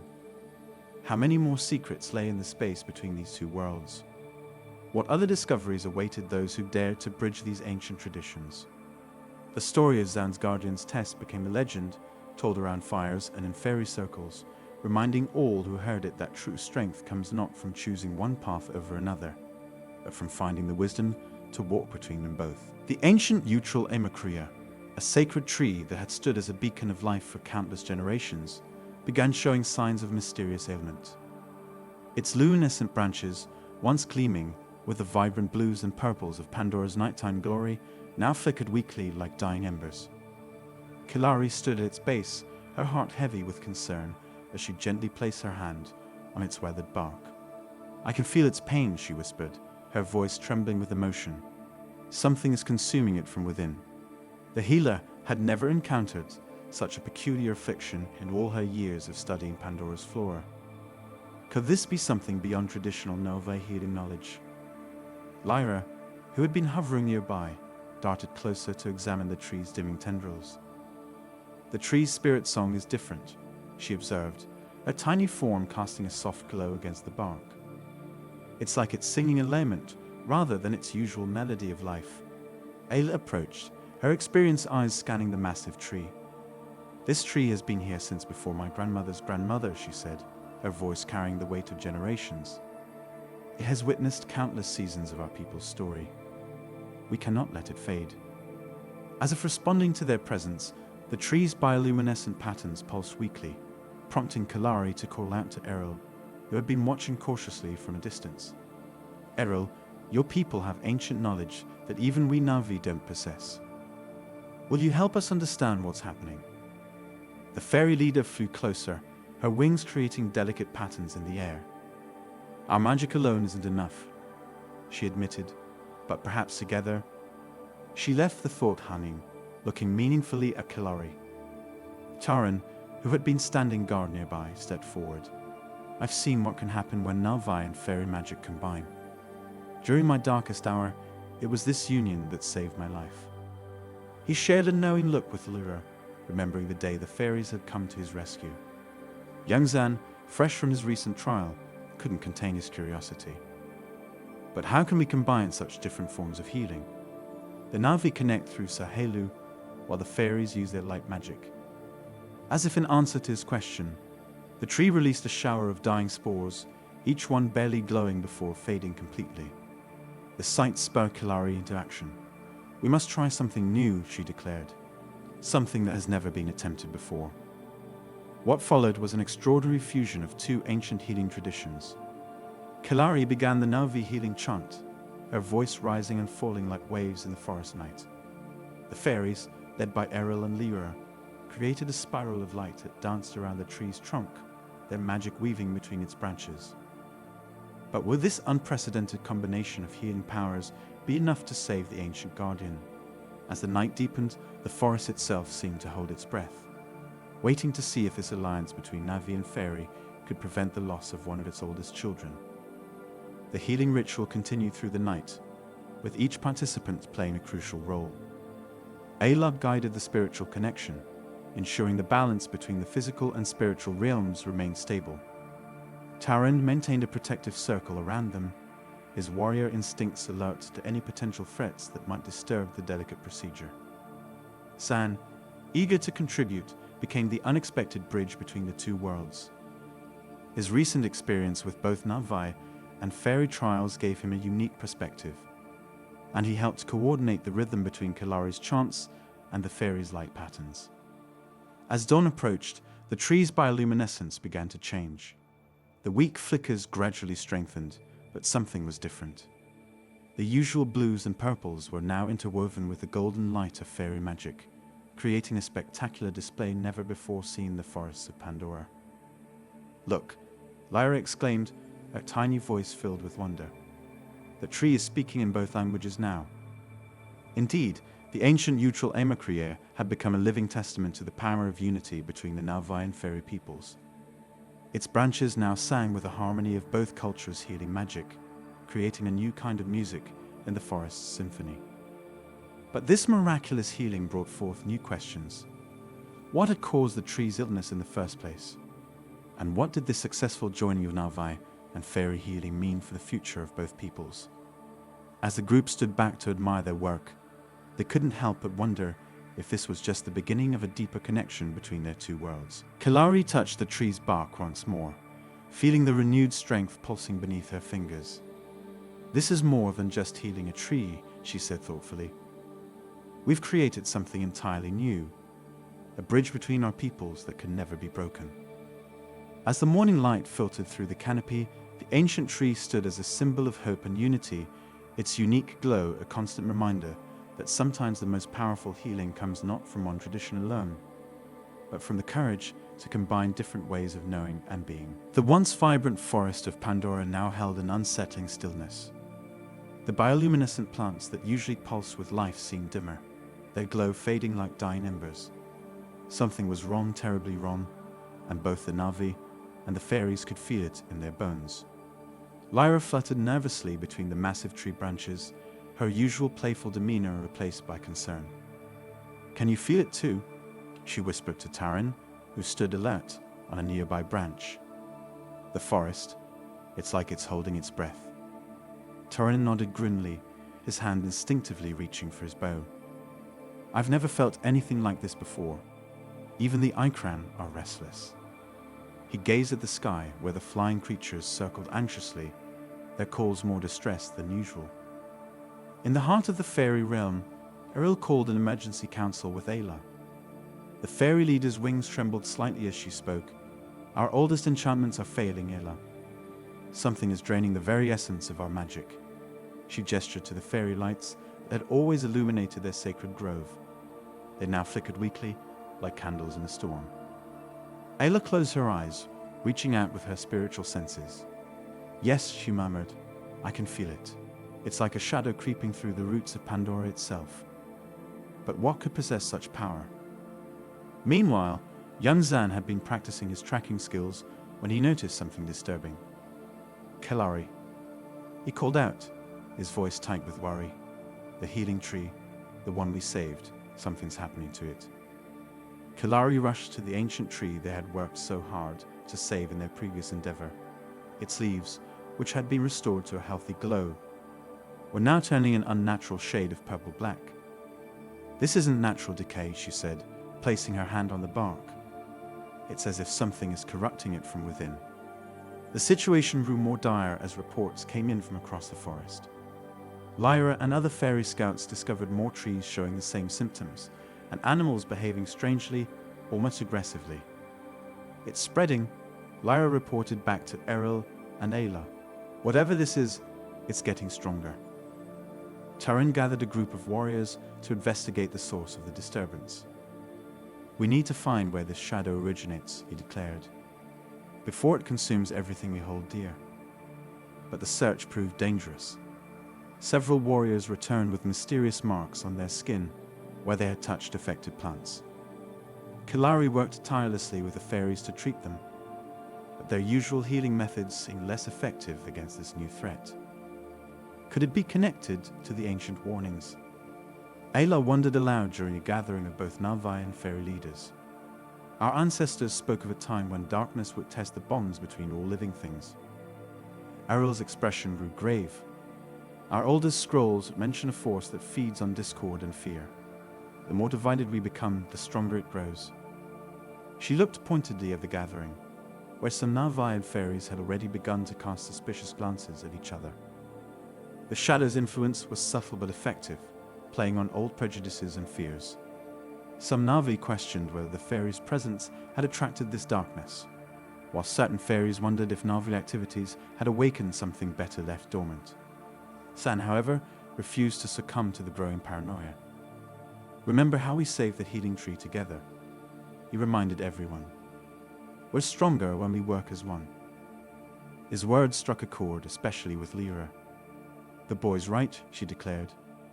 This shadow, whatever it is, it wants us to turn against each other. We can't let that happen. As night fell, the situation reached a critical point. The shadow's corruption had reached the edges of the home tree, threatening the heart of Na'vi life. The fairy lights, their last defense against the encroaching darkness, grew dangerously dim. Tarin and Lyra found themselves standing at the boundary between light and shadow. "We need to make a decision," Tarin said, watching the darkness pulse like a living thing. "Either we face this together, or we don't face it at all." Lyra finished his thought, her small hand resting on his shoulder in a gesture of solidarity. The question hung in the air like morning mist. Could the Na'vi and fairies overcome their growing fears and unite against this common enemy? Or would the shadow succeed in driving a wedge between these two peoples who had only recently learned to trust each other? As the darkness continued to spread, Ayla's words echoed through the forest. The true test of harmony isn't in times of peace, but in how we face the darkness together. The stage was set for a battle unlike any Pandora had seen before, not just against an external threat, but against the shadows that lurked within their own hearts. Would their newfound alliance survive this ultimate test? And what ancient power had awakened to threaten their world? The morning sun filtered through the bioluminescent canopy of Pandora's forest, casting ethereal patterns on the forest floor where Ayla sat in deep meditation. Her peaceful contemplation was interrupted by an urgent flutter of wings. Errol, the fairy leader, had arrived with news that would change everything. "Ayla," Errol's voice trembled with excitement and concern. "During our sacred moon ritual, the crystal cave revealed something extraordinary." The fairy's wings shimmered with an unusual intensity as she spoke, reflecting her agitation.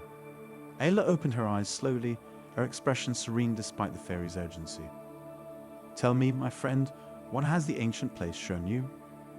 As Errol began to explain, Lyra darted in, her usual playfulness subdued. She had been keeping watch while Errol traveled, but couldn't contain her curiosity about the discovery. The three gathered closer as Errol produced a small crystalline fragment that pulsed with an inner light. "This crystal," Errol explained, "bears markings of both our peoples. It speaks of a time long ago when Na'vi and fairies faced a darkness similar to what threatens us now." The crystal's light seemed to respond to her words, creating intricate patterns in the air. Meanwhile, in another part of the forest, Taran and Zan were training, their movements watched by an attentive group of young fairies. The dark force that had been growing stronger had everyone on edge, and even basic warrior training had taken on new importance. Kilari worked nearby, documenting new changes in the forest's healing plants. Changes that seemed to be responses to the encroaching darkness. But how can this be? Ayla questioned, studying the crystal's markings. "Our histories make no mention of such an alliance." Errol's wings flickered thoughtfully. Perhaps because it was meant to be forgotten until needed again. The prophecy speaks of a time when shadow and light would dance once more, and only the united strength of both peoples could maintain the balance. The revelation sparked a memory in Lyra. "The song," she exclaimed. "The one the eldest fairies sing to our younglings. It's not just a lullaby, is it?" Her wings trembled with the weight of understanding. As they discussed the prophecy, Kilari approached with urgent news. The healing plants she'd been studying were exhibiting strange properties that seemed to strengthen when both fairy magic and Na'vi energy were present. Could this be connected to the ancient alliance mentioned in the prophecy? The group was soon joined by Taran and Zan, who had noticed the unusual gathering. Zan's young eyes widened at the sight of the crystal, and he instinctively reached for it before Taran gently stopped him. Some things, the warrior said wisely, must be approached with reverence. But what did the prophecy truly mean? And how could it help them face the darkness that threatened their world? The answer began to unfold as Ayla and Errol combined their wisdom to decipher the crystal's messages. The prophecy spoke of a time when the barriers between Na'vi and fairy magic would need to dissolve, or the strength of both peoples would be required to maintain the balance of Pandora. It wasn't just about fighting darkness. It was about creating something new, something powerful. "Look," Kilari pointed out, "when fairy light meets Na'vi energy, it creates a new kind of power. She demonstrated by combining a fairy crystal with a sacred plant, producing a brilliant glow that seemed to push back the shadows. The group watched in amazement as Ayla and Errol worked together, their combined energies creating patterns of light that matched those described in the prophecy. But questions remained. How could they teach their peoples to work together in this way? Would ancient prejudices and fears prevent the alliance from forming? As if in answer, Zan stepped forward, his young face determined. The young ones, he said, we could start with them. They don't carry the old fears. His suggestion brought smiles to both Ayla and Errol's faces. Wisdom often came from the most unexpected sources. The prophecy had been discovered, but understanding it was just the beginning. They needed to prepare both peoples for what was to come, to teach them to work together in ways they never had before. The darkness was growing stronger, but now they had hope, a light's promise of victory through unity. As the day drew to a close, Ayla gathered the group together. We must move carefully, she advised. This knowledge changes everything, but change must come gradually if it is to last. The others nodded in agreement, each understanding their role in what was to come. The crystal's light pulsed one final time before dimming, as if acknowledging the weight of the moment. The prophecy had been revealed, but its fulfillment would require courage, trust, and something more, the willingness to believe in possibilities that had been forgotten for generations. What would it take to unite two peoples who had lived separately for so long? How could they overcome generations of separation to face this common threat? And most importantly, would they have enough time to prepare before the darkness struck in full force? These questions hung in the air as the group dispersed, each carrying a piece of the prophecy's promise in their hearts. The path ahead was uncertain, but for the first time since the shadow had appeared, there was hope.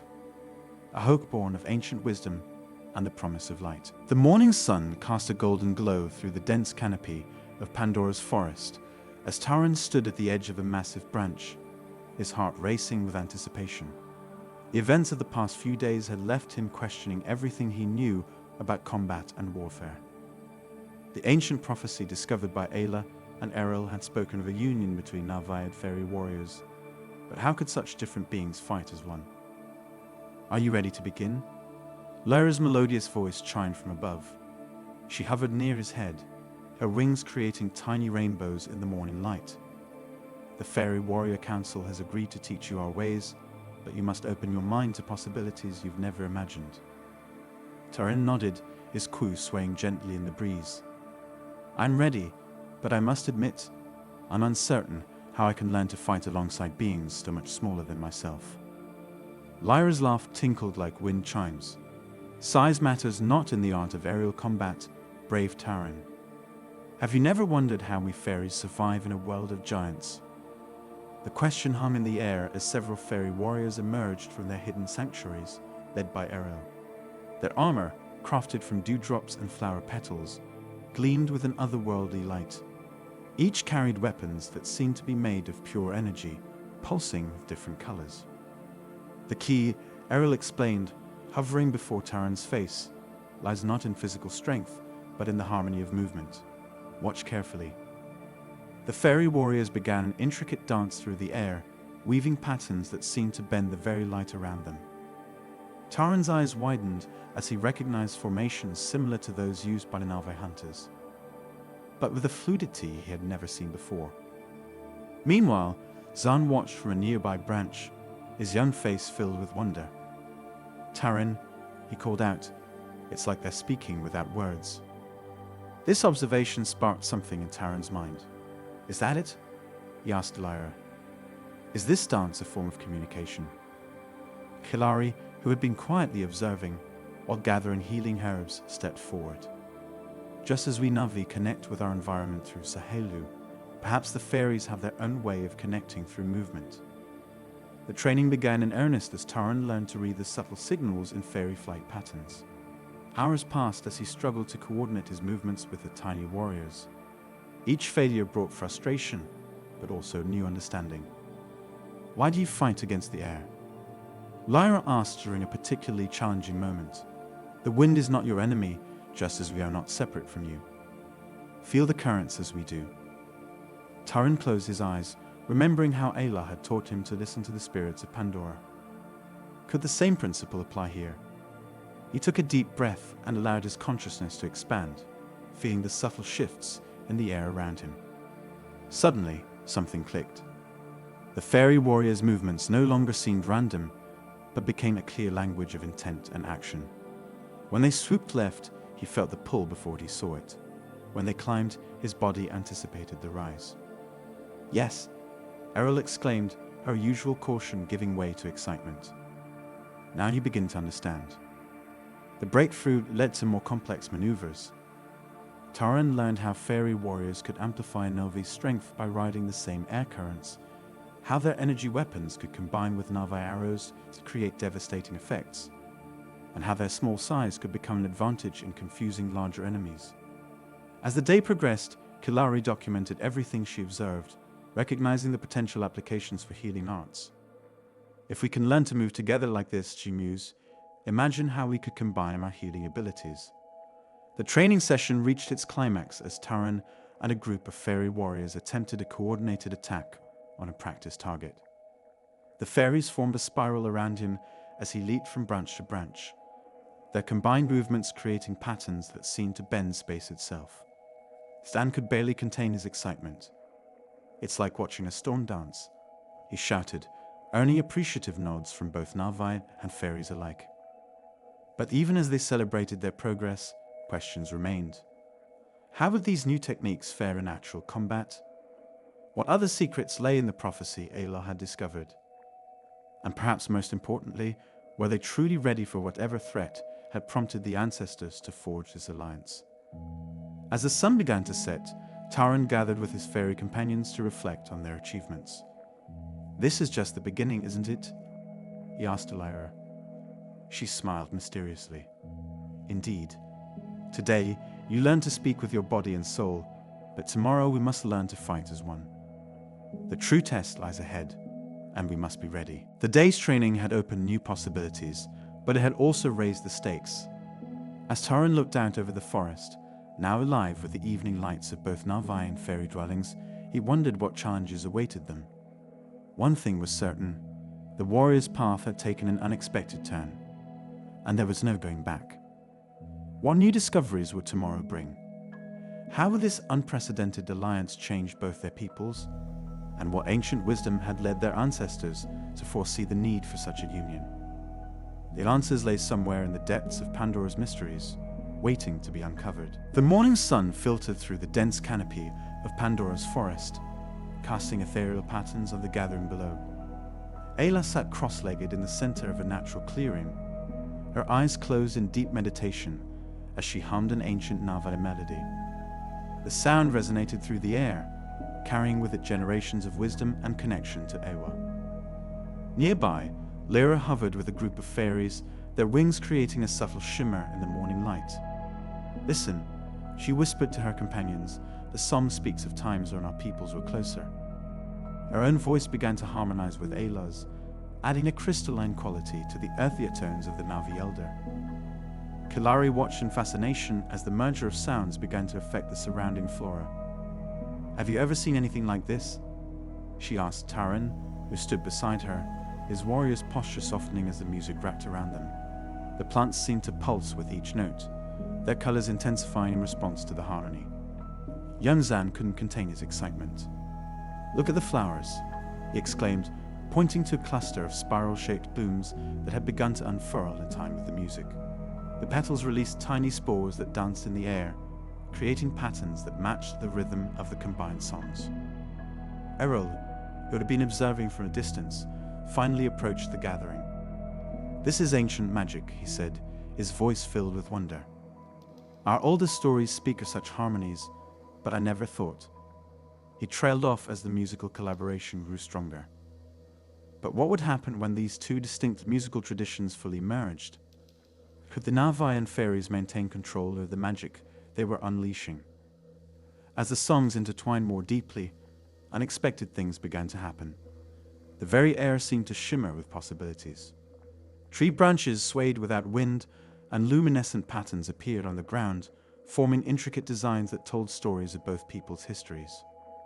Taran, drawing from his recent experiences with fairy warriors, recognized something familiar in the patterns.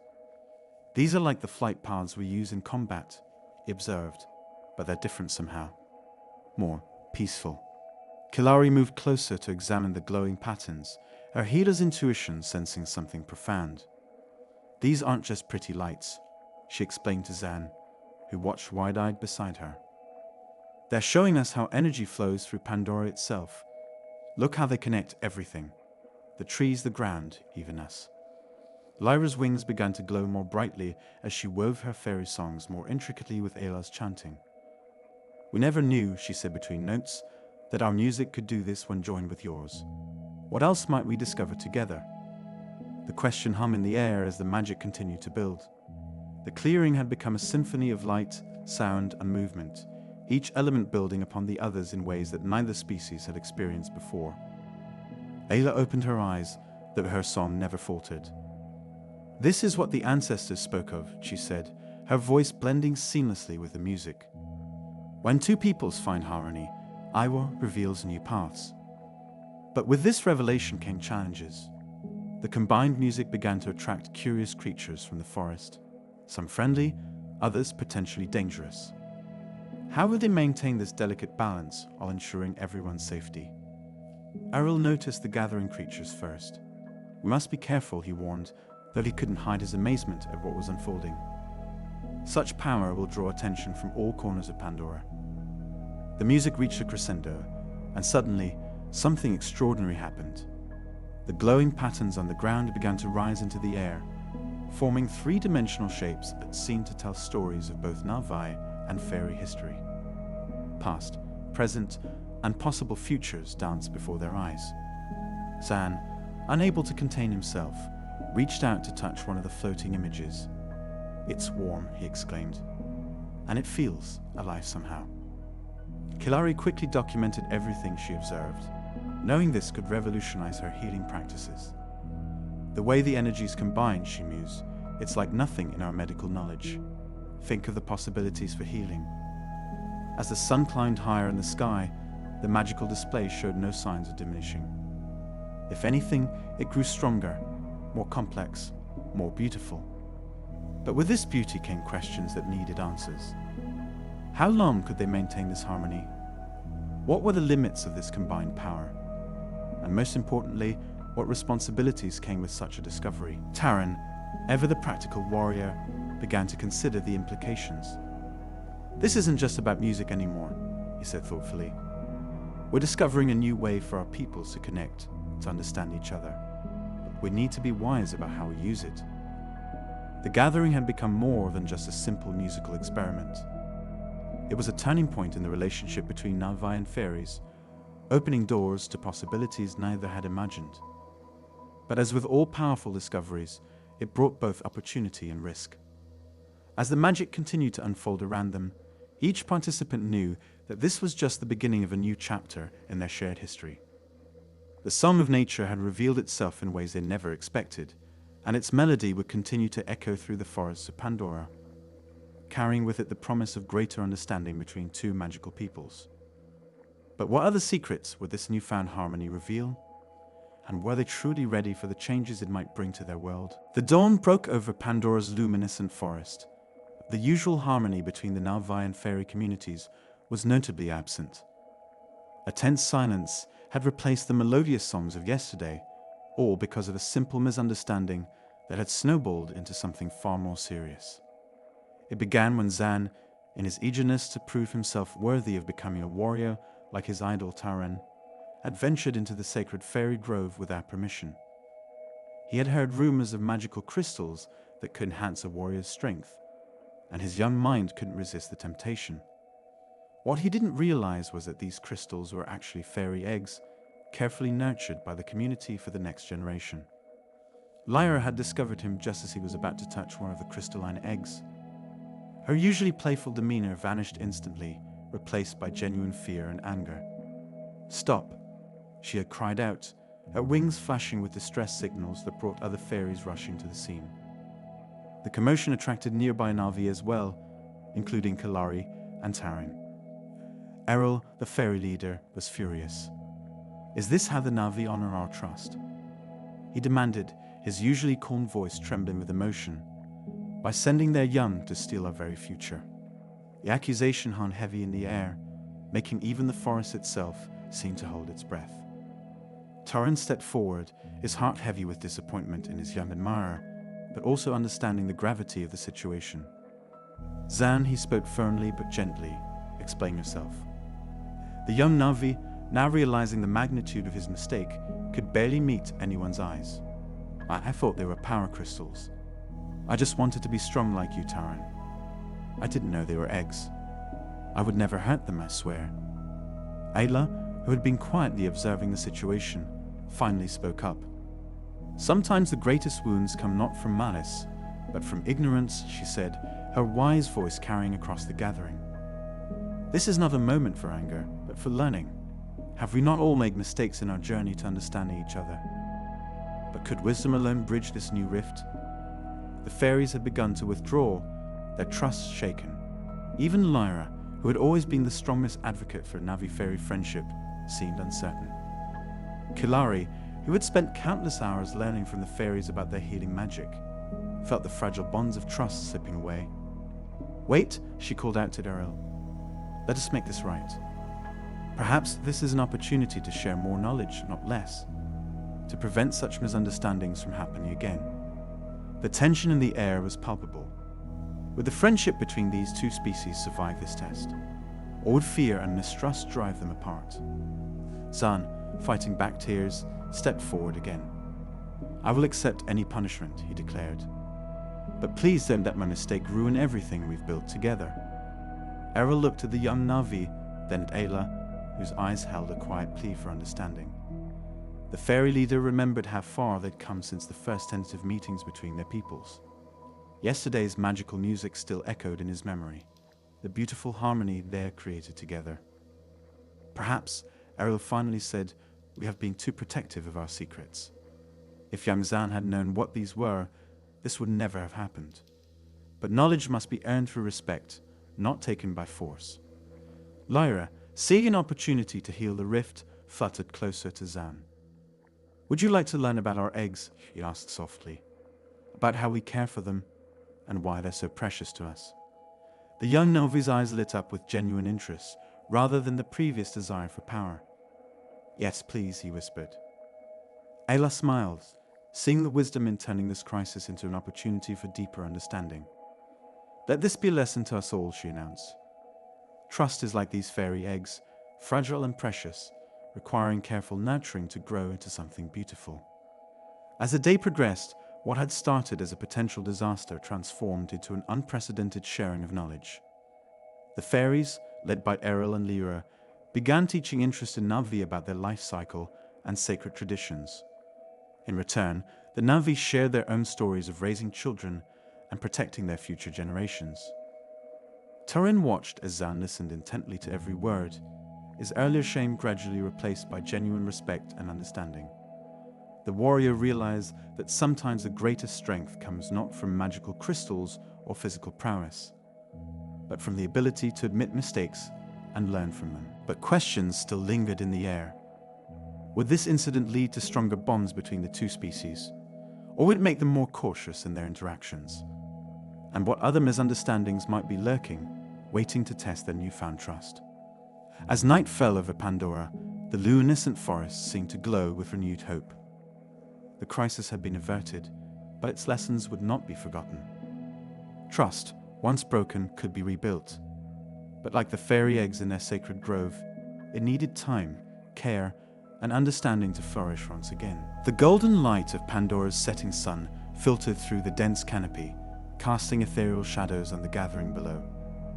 Ayla sat cross-legged on a massive tree root, her weathered face illuminated by the bioluminescent patterns that had begun to emerge as dusk approached. Around her, tiny fairy younglings hovered with unprecedented stillness, their wings creating subtle rainbow refractions in the fading light. Tell us more about the great balance, wise Ayla, chirped a particularly eager fairy, her tiny voice filled with wonder. Lyra, who had helped organize this unusual gathering, smiled knowingly. She had witnessed firsthand how Ayla's stories could captivate even the most restless spirits. The great balance, Ayla began, her voice carrying the weight of generations, is not just a story, little ones. It is the very breath of Iwa that flows through every living being on Pandora. She gestured to the surrounding forest, where the first signs of nighttime activity were beginning to stir. As she spoke, Kilari approached quietly, carrying a basket of healing herbs. She had learned to time her gathering with Ayla's teaching sessions, knowing that the peaceful energy attracted the rarest of plants to bloom. The healer settled nearby, her presence adding another layer of wisdom to the gathering. "But how do we know when we're in balance?" asked another fairy youngling, performing a curious loop in the air. The question brought a knowing smile to Ayla's face, reminding her of similar questions she had once asked her own teachers. "Think of it like the dance of the wood sprites," Ayla explained, watching as several of the sacred seeds drifted past, as if summoned by her words. Each one moves in its own way, yet together they create something beautiful. When we understand our part in this dance, we find our balance. Taran, who had been standing guard nearby, found himself drawn closer to the gathering. Even as a seasoned warrior, he never tired of Ayla's teachings. He remembered how the fairies had once saved his life during a particularly treacherous hunt, and how that experience had taught him about the interconnectedness of all things. But what about when things go wrong? Sam piped up from his perch on a lower branch, where he had been pretending to stand watch like his idol Taran. His question caused several fairy younglings to nod vigorously, their glow flickering with curiosity. Ayla's eyes twinkled as she responded, "Ah, young one, that is when the wisdom of balance becomes most important. Would you like to hear about the time of great storms?" The gathering leaned in closer. Even Errol, who had been maintaining a diplomatic distance, found herself drawn to the edge of the group. The fairy leader had always been cautious about sharing too much with the Navai, but Ayla's wisdom had a way of transcending such boundaries. Long ago, Ayla continued, when the Sky People first came to Pandora, our world faced great chaos. But do you know what remained constant? She paused, allowing the question to hover in the air like morning mist. The connection to Ewa, ventured a tiny fairy voice. "Yes, little one. But also the small acts of kindness and understanding between all of Pandora's children. Just as the smallest stream joins the great rivers, every creature plays its part in maintaining the balance." As she spoke, Lyra couldn't help but demonstrate, creating tiny sparkles that danced between the Navai and fairy younglings, a living metaphor for the unity Ayla described. The display drew delighted gasps from her audience. "But why is Ayla?" another fairy youngling asked, performing an excited spiral. "How can we be sure we're doing the right thing to keep the balance?" This question brought a thoughtful expression to Ayla's face. "That, my small friends, is where the true learning begins. Would you like to know the secret?"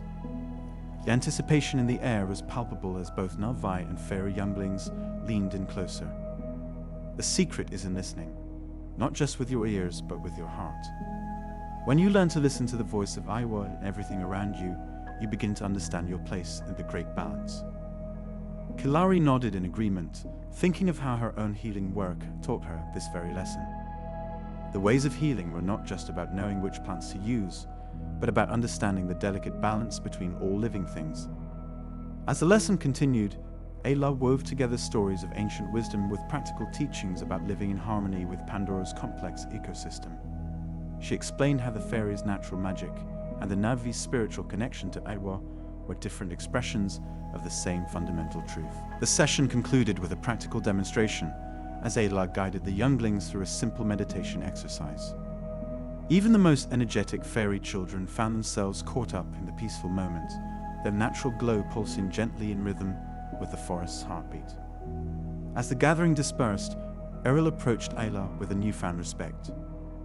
"Your wisdom bridges our worlds in ways I hadn't thought possible," the fairy leader admitted. "Perhaps there is much more we can learn from each other." Ayla smiled warmly. Every teaching shared is a thread in the great tapestry of understanding. "But tell me, what questions still linger in your heart?" And so, as the night fully embraced Pandora's forests, New possibilities for cooperation and learning between the Nalvae and fairies began to take root, nurtured by the timeless wisdom of balance and understanding. The story of this evening would be retold many times, marking the beginning of a deeper connection between these two ancient peoples. What other secrets of Pandora's balance would be revealed through this growing partnership? And how would these shared teachings shape the future of both Nalvae and fairy communities? The answers would unfold like the petals of a sacred flower, one lesson at a time. As the twin moons of Pandora cast their ethereal glow across the forest canopy, the air buzzed with anticipation. The Nalvae and fairy communities had gathered for an unprecedented celebration, a fusion of their sacred traditions that would forever change their understanding of each other. Lyra fluttered excitedly between groups of Nalvae children, her wings leaving trails of sparkles that made them giggle and reach out in wonder. "Have you ever wondered why our lights dance differently than yours?" she asked, watching their faces light up with curiosity. The young Novi shook their heads, their kui braids swaying gently. Taran stood at the edge of the gathering, his experienced warrior's eyes scanning the perimeter out of habit. But tonight, his usual stern expression had softened into one of wonder. He recalled a moment the fairies had saved his life during a Thanatar attack, their combined light creating a shield that had given him the chance to escape. Sometimes, he mused aloud, the smallest beings carrying the greatest power. Kalari moved through the crowd, carrying bowls of luminescent herbs that would play a crucial role in the night's ceremony. She paused beside Errol, who hovered near a group of hesitant fairy elders. "Your healing magic," Kalari began, her voice gentle but eager. "It flows like music through the air. Perhaps it's not so different from our own connection to Ewa." Errol's wings shimmered thoughtfully. "We've always believed our magic was unique to us," she admitted, "but watching your people commune with the forest, there's something familiar in it." Could it be that their people's abilities stemmed from the same source? The question hung in the air like morning mist. Young Zan could barely contain his excitement as he helped arrange glowing flowers in a spiral pattern on the forest floor. "Taran," he called out, "will you tell us again about the time you danced with the fairy lights?" Several fairy younglings perked up at this, having never heard the story from a Navi perspective. Ayla stepped into the center of the gathering, her movements deliberate and graceful. The wisdom of ages seemed to flow from her as she raised her arms, signaling the beginning of the ceremony. Tonight, her voice carried across the clearing. "We dance not as two peoples, but as children of Pandora. What songs will we create together?" The music began softly, a blend of Navi drums and fairy chimes. Lyra darted between the dancers, leaving trails of light that seemed to respond to the rhythm. The Navi's movements, typically bold and powerful, began to adopt the delicate swirls of fairy flight patterns. In turn, the fairies found themselves drawn into the grounding movements of Navi traditional dances. As the celebration continued, something extraordinary began to happen. The bioluminescent patterns of the Navi started to pulse in harmony with the fairy lights. Kilare was the first to notice, her healer's intuition recognizing the significance. "Look," she gasped, pointing to where the lights seemed to weave together like threads in a tapestry. Errol and Ayla exchanged knowing glances. This was more than just a celebration. It was a revelation. The boundary between their peoples' magic was blurring, revealing ancient connections they had forgotten or never known existed. But what did this mean for their future together? Taran found himself partnered with a group of fairy warriors in a traditional hunting dance. Their small size belied their precision and strength, and he realized there was much they could teach each other. Perhaps, he suggested between movements, we could train together sometimes. The night deepened, but the energy only grew stronger. Zan watched in amazement as fairy children taught Navi younglings to create simple light patterns with their movements, while Navi elders shared stories that made fairy wings glow with different colors in response to the tale's emotions. But amidst the joy and discovery, questions began to surface. If their peoples were so naturally aligned, why had they remained separate for so long?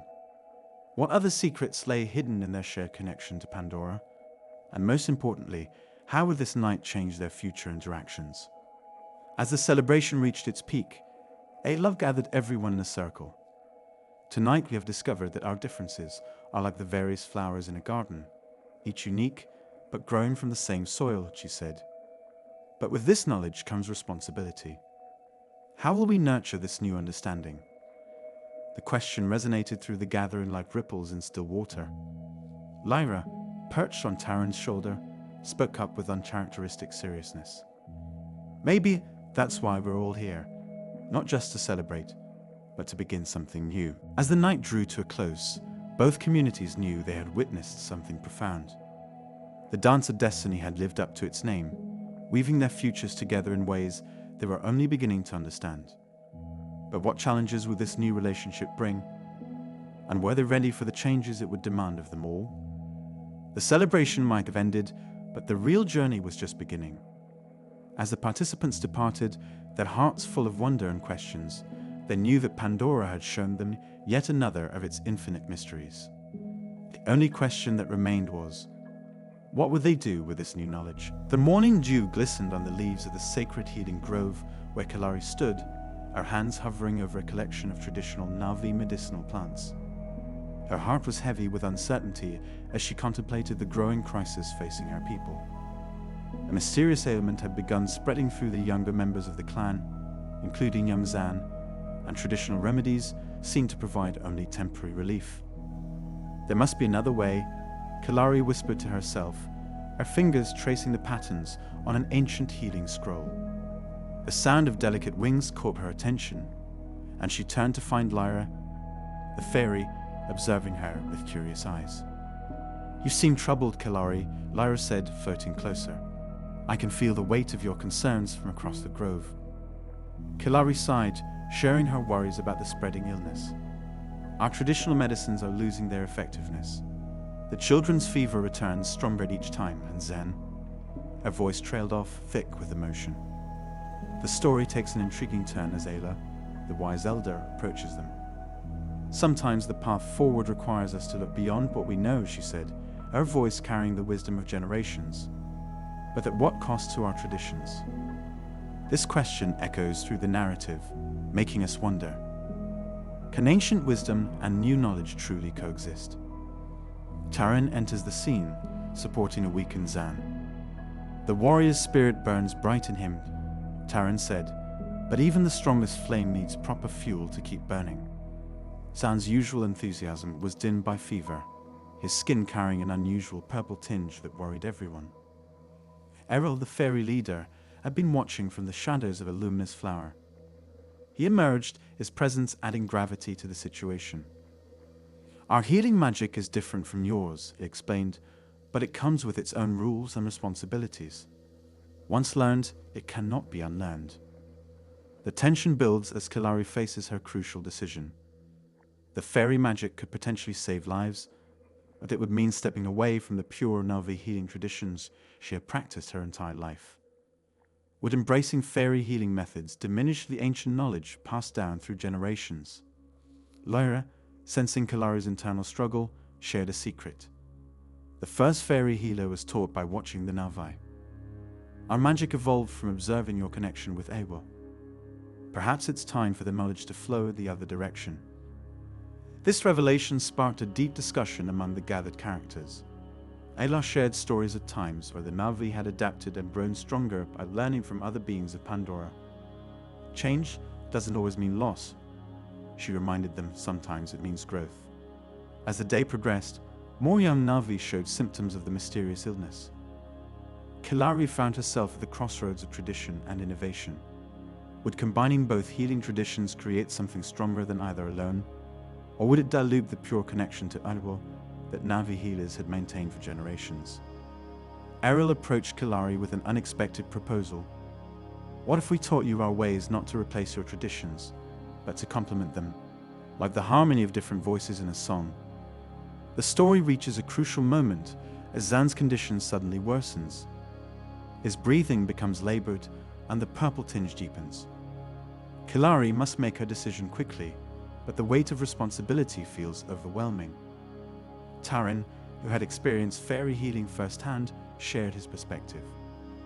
The fairies saved my life when traditional methods couldn't reach me. Sometimes the bravest thing we can do is open ourselves to new possibilities.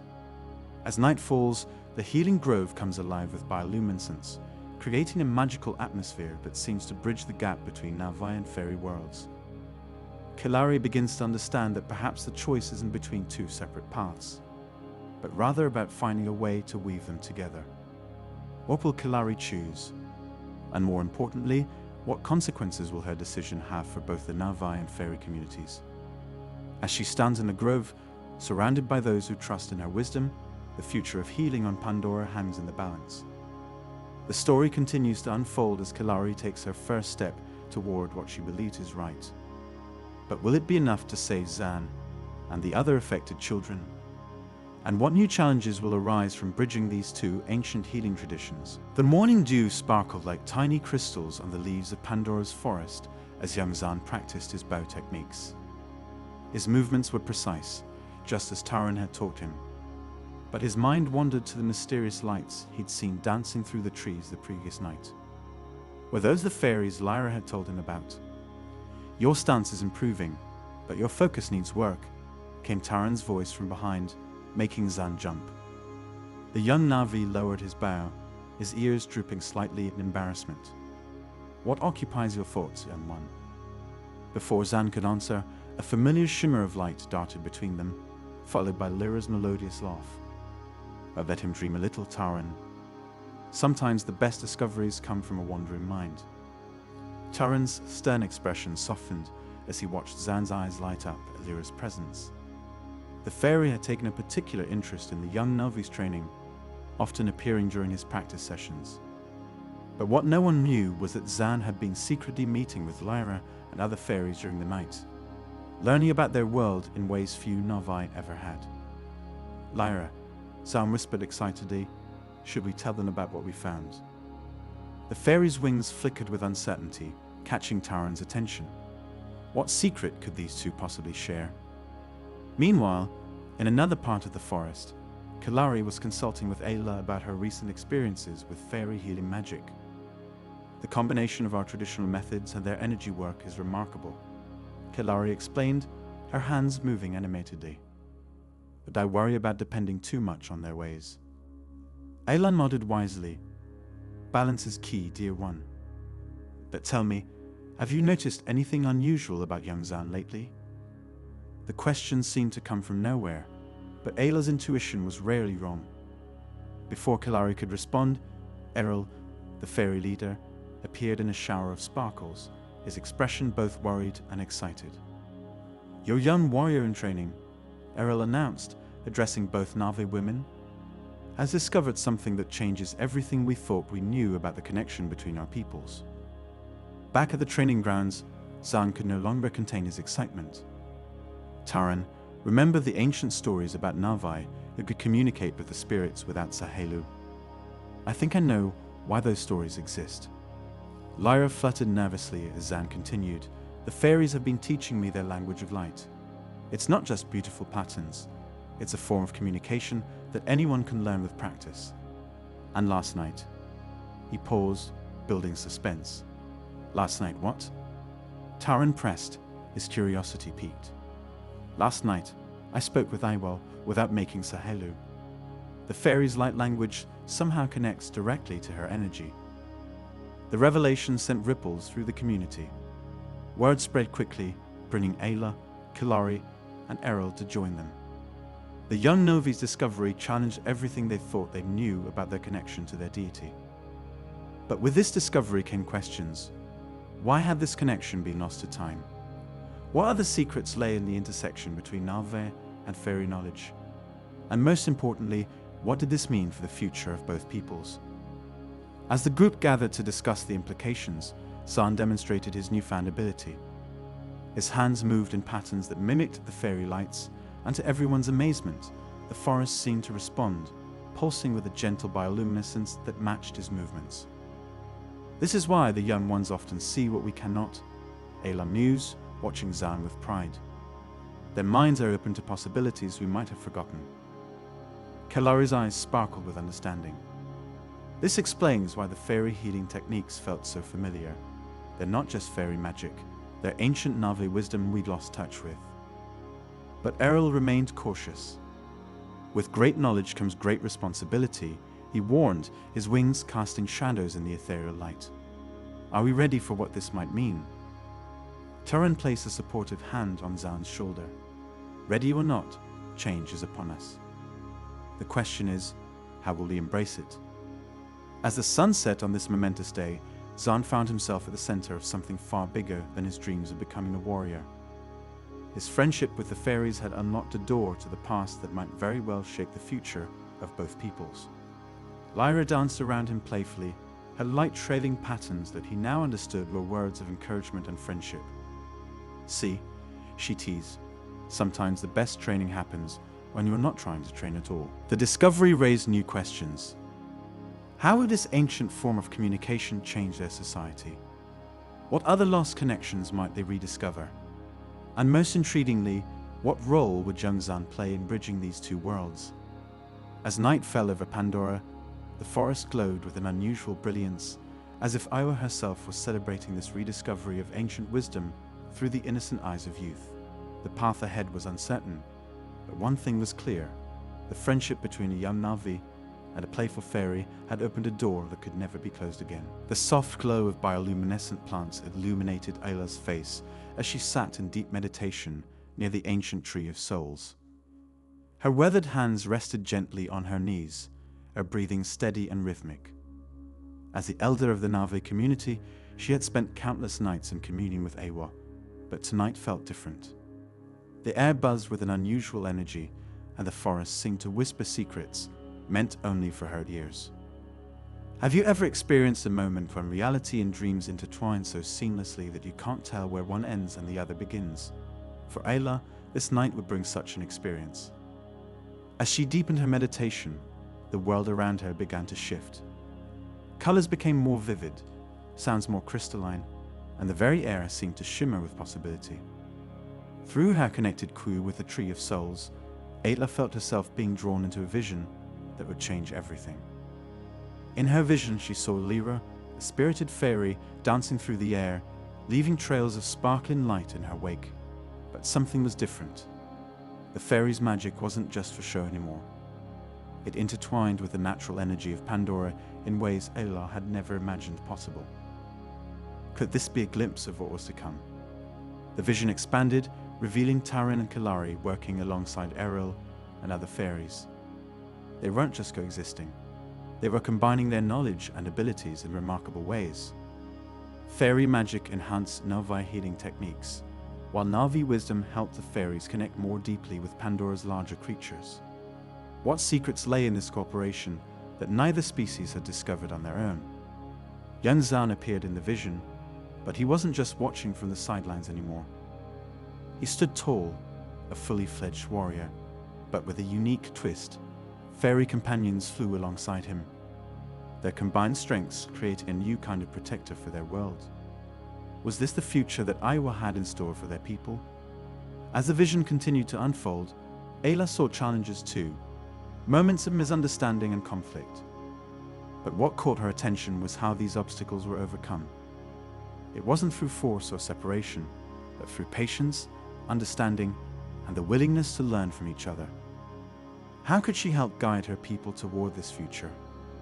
When Ayla finally opened her eyes, the first light of dawn was breaking through the canopy. She found Lyra hovering nearby, her wings casting rainbow reflections of the morning dew. The fairy had been watching over her throughout the night, sensing the importance of the elder's meditation. "You've seen something, haven't you?" Lyra asked, her voice tinkling like crystal chimes in the morning air.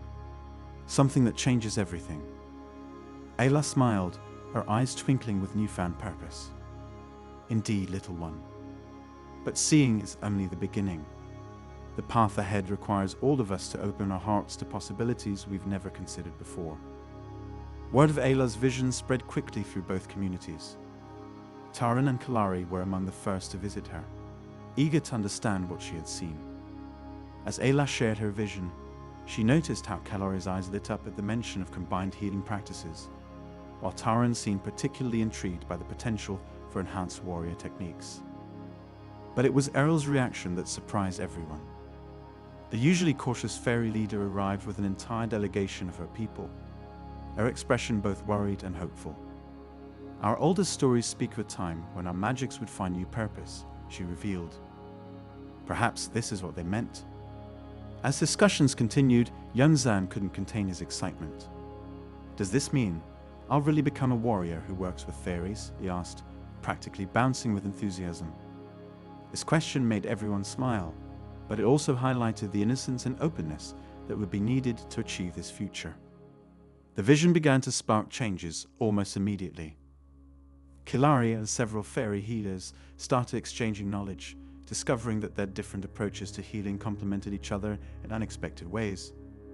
Taran began working with fairy scouts, developing new strategies that combined Navi strength with fairy agility. But questions and challenges remained. How would they overcome centuries of separate development? What sacrifices would be required from both sides? And most importantly, how could they ensure that this integration would benefit both communities equally? Ayla watched these early steps with quiet satisfaction, knowing that the path ahead would not be easy, but would be worth every effort. The vision had shown her not just a possible future, but a necessary one. A future where the strengths of both peoples would be needed to face coming challenges. As the sun set on that momentous day, Ayla gathered everyone together under the Tree of Souls. The dream I was shown is not just a possibility, she announced, her voice carrying the weight of prophecy. It is a calling, a challenge from Aiwa herself. Will you join me in answering it? The response was immediate and overwhelming. Navi and fairies alike stepped forward, ready to begin this new chapter in their shared history. But what challenges await them on this path to unity? And how will this newfound cooperation change both societies forever? The morning air hung heavy with anticipation as Ayla emerged from her meditation chamber, her eyes carrying the weight of her recent vision. The usually peaceful forest surrounding the Navi village buzzed with an unusual energy that even the youngest members of the clan could sense.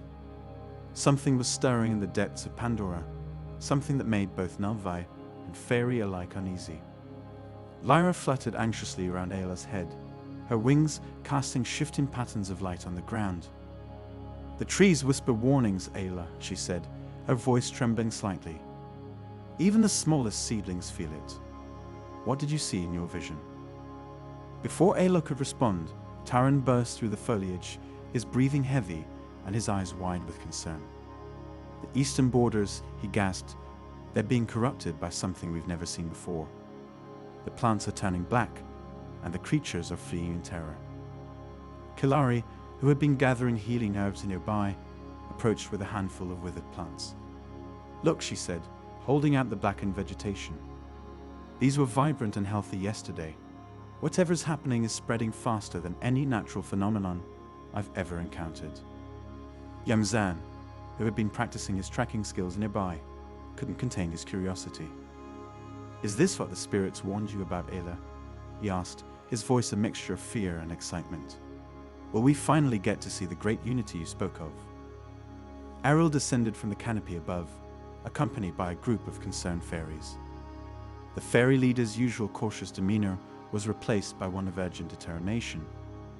My people have seen it too, she announced. A darkness that consumes everything in its path. It's not just affecting the Navi realm. Our sacred groves are beginning to wither as well. The gravity of the situation settled over the gathered group. This wasn't just a threat to one species or another. It was a danger to all of Pandora. But how would they face it?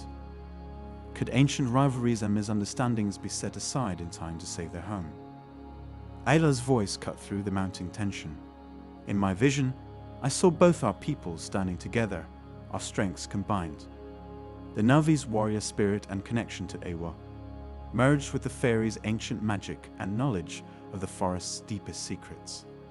Apart, we are vulnerable. Together, she paused, looking meaningfully at each face in the gathering.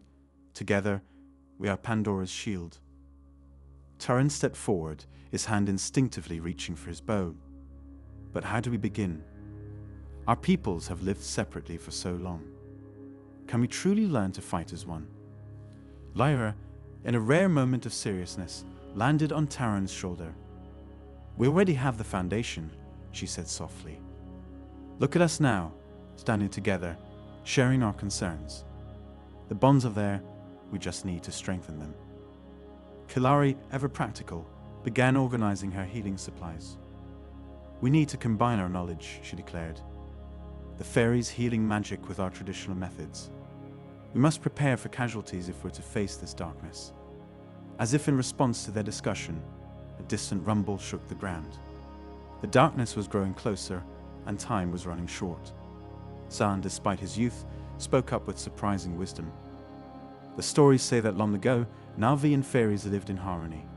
Perhaps this threat isn't just a challenge. It's an opportunity to restore what was lost. Earl, who had been quietly observing, finally nodded in agreement.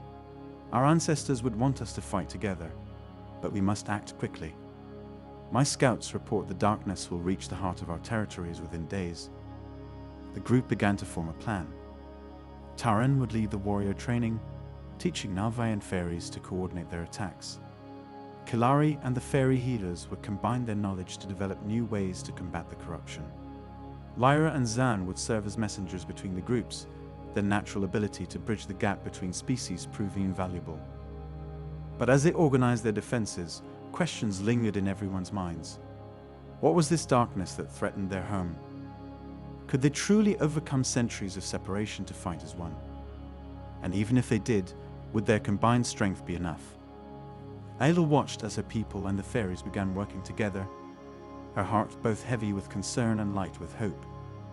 Her vision had shown her the possibility of unity, but the path to achieving it would be filled with challenges. As the sun set on that crucial day, casting long shadows through the trees, she couldn't help but wonder. Would this battle mark the beginning of a new era for Pandora, or would it be her last stand? The darkness approached, but so did the dawn of a new alliance.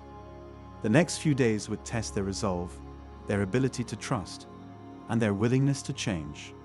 The battle for Pandora's soul was about to begin, and every creature, from the mightiest Na'vi warrior to the smallest fairy, would have their part to play in the struggle ahead. As the dust settled from the recent battle, the Na'vi and Fairy Alliance found themselves gathered in a sacred grove, where the luminescent plants pulsed with an otherworldly rhythm. Ayla sat cross-legged at the center, her weathered face illuminated by the soft bioluminescence surrounding them. The recent conflict had raised questions that could no longer be ignored. How were the fairies' powers connected to Awa, and why had they remained hidden for so long? The time has come, Errol announced, his wings shimmering with an unusual intensity. Our people have guarded this secret since the first breath of Pandora, but today we share it with our Na'vi brothers and sisters. Lyra fluttered nervously around the gathering, her usual playfulness replaced by an air of solemnity. She landed on Taran's shoulder, and he could feel her tiny form trembling with the weight of the moment. "What you're about to learn," she whispered, "changes everything we thought we knew about our world." Kilari stepped forward, her healer's intuition already sensing something profound. "The healing energy I've felt from your kind. It's different from our connection to Awa, yet somehow familiar. How is this possible?" Errol exchanged glances with Ayla, who nodded encouragingly. "We fairies," he began, "are not merely creatures of Pandora. We are Awa's first children, born from her earliest dreams. Our magic is her magic, distilled and concentrated into forms small enough to move freely through the world." The revelation sent whispers rippling through the gathered Na'vi. Young Zan's eyes widened with wonder, and he couldn't help but interrupt. "But why are you so small? Why haven't we known this before?" Ayla raised her hands, silencing the murmurs. "Sometimes the greatest truths hide in the smallest packages, M1. Think, how often have we overlooked the tiniest flowers, only to find they hold the strongest medicine?" Errol continued, his voice gaining strength. "Our size is our gift and our purpose. We can reach the places others cannot, touch the smallest roots of life, and carry Awa's energy where it's needed most. We are her hands in the microscopic world, tending to the invisible threads that bind all life together." Taran remembered the moment the fairies had saved his life, and suddenly it made sense. "That day in the canyon," he said, "when I was wounded, the healing wasn't just fairy magic, was it? It was Awa working through you." Lyra nodded, her wings casting dancing shadows. "Every spell we cast, every light we shine, every healing touch we give, It's all Aiwa. We're like the neural network that connects the trees, but we can move, think, and choose where to carry her energy. Kelari's hands trembled as she reached out to a nearby fairy light. This explains so much about the healing patterns I've observed. The fairies don't just use magic, they're living conduits of Aiwa's power. But with this revelation came harder questions. San, ever curious, voiced what many were thinking. If you're so connected to Aiwa, why did you hide for so long? Why didn't you help us before? The question hung heavy in the air, and Errol's wings drooped slightly. Power, even holy power, can be misused. Throughout history, we've seen what happens when beings try to control Aiwa's energy for their own purposes. We had to protect this knowledge until we found those who would understand its true purpose. Harmony, not dominance. Ayla stood, her voice carrying the weight of generations. And now we face a choice. This knowledge is both a gift and a responsibility. How will we use it? How will we honor this trust? The grove fell silent as each being contemplated the magnitude of what they'd learned. The fairies weren't just magical creatures living alongside them. They were essential components of Pandora's spiritual ecosystem, carrying out Aiwa's will at the most fundamental level. Lyra broke the silence with a characteristic sparkle in her eye. Well, now that the secret's out, maybe we can finally show you what we can really do when we work together. The tension broke as laughter rippled through the gathering. Taran smiled, watching as fairy lights began to dance more freely around them, no longer hiding their true nature. This isn't just about magic, he realized aloud. It's about understanding our place in Aiwa's grand design. We're all her children. Some of us just came first. As the night deepened, Nalvi and fairies alike shared stories, each one revealing new aspects of their intertwined existence. But questions still remained. How would this knowledge change their society? What new possibilities would open up now that the truth was known? And most importantly, what other secrets of Pandora were still waiting to be discovered? The answer to these questions would have to wait for another day. But one thing was certain. The relationship between Nalvi and fairies would never be the same. They were no longer just allies. They were family, bound together by the very essence of Aiwa herself. The golden light of dawn filtered through the dense canopy of Pandora's forest, casting dancing shadows on Taran's troubled face. He sat perched on a massive branch, his mind heavy with the weight of the decision before him. The traditional Na'vi warrior ceremony was approaching, a sacred rite that had been performed for generations. Yet, the wisdom he had gained from the fairies pulled him in another direction. Lyra fluttered nearby, her wings casting prismatic reflections on the bark. "You seem lost in thought, my friend," she said, settling on a smaller branch near his shoulder. "Is it about tomorrow's ceremony?" How could he explain the turmoil in his heart? The traditional ceremony required the warrior to prove their strength through a hunt of one of Pandora's most dangerous creatures. But after learning the true nature of fairy magic and its deep connection to Aiwa, Taran questioned whether such displays of dominance aligned with the deeper understanding he now possessed. The old ways speak of proving our worth through conquest. Taran spoke softly, but the fairies have shown me a different kind of strength, one that comes from harmony and understanding. Ayla approached silently, her experienced feet finding purchase on the ancient branches. "I see the conflict in your eyes, Adam warrior," she said, her voice carrying the weight of years of wisdom. "But who says tradition cannot evolve as we grow in understanding?" The question hung in the air like morning mist. Kelari, who had been gathering healing herbs nearby, joined the conversation. "The fairies' healing magic has taught us that true strength often lies in preservation rather than destruction. Perhaps there's a way to honor both paths." Errol appeared in a shower of sparkles, his presence commanding attention despite his small size. "The choice you face, Taran, is one that bridges two worlds. It is not about choosing between them, but finding a way to weave them together." Young Zan, who had been quietly observing from a lower branch, couldn't contain himself any longer. "But what about the stories of the great warriors? How can we prove ourselves without the traditional hunt?" Taran smiled at the youth's enthusiasm, remembering his own similar thoughts not so long ago.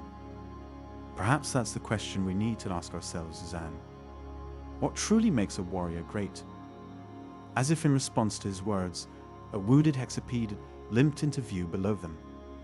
Without hesitation, Taran descended to the forest floor, followed by Kelari. Together, they approached the injured creature, with Lyra and several other fairies providing gentle illumination. "Watch closely, Zan," Taran called up to his young admirer. "This is also the way of a warrior." With practiced movements, Kelari began examining the hexapede's injury, while Taran kept it calm with gentle words and touches. The fairies circled above, their magic creating a soothing atmosphere that helped the creature trust them. "You see," Ayla explained to the gathered group, "a true warrior knows when to raise a weapon and when to extend a helping hand. Both require equal courage and skill." As they worked together to heal the hexapede, Taran felt a deep sense of rightness settle over him. The traditional ceremony wasn't wrong, it had served its purpose for generations. But perhaps it was time for it to evolve, just as their understanding of Aiwa and the world around them had evolved. "I know what I must do," Taran announced as they watched the healed hexapede disappear into the forest.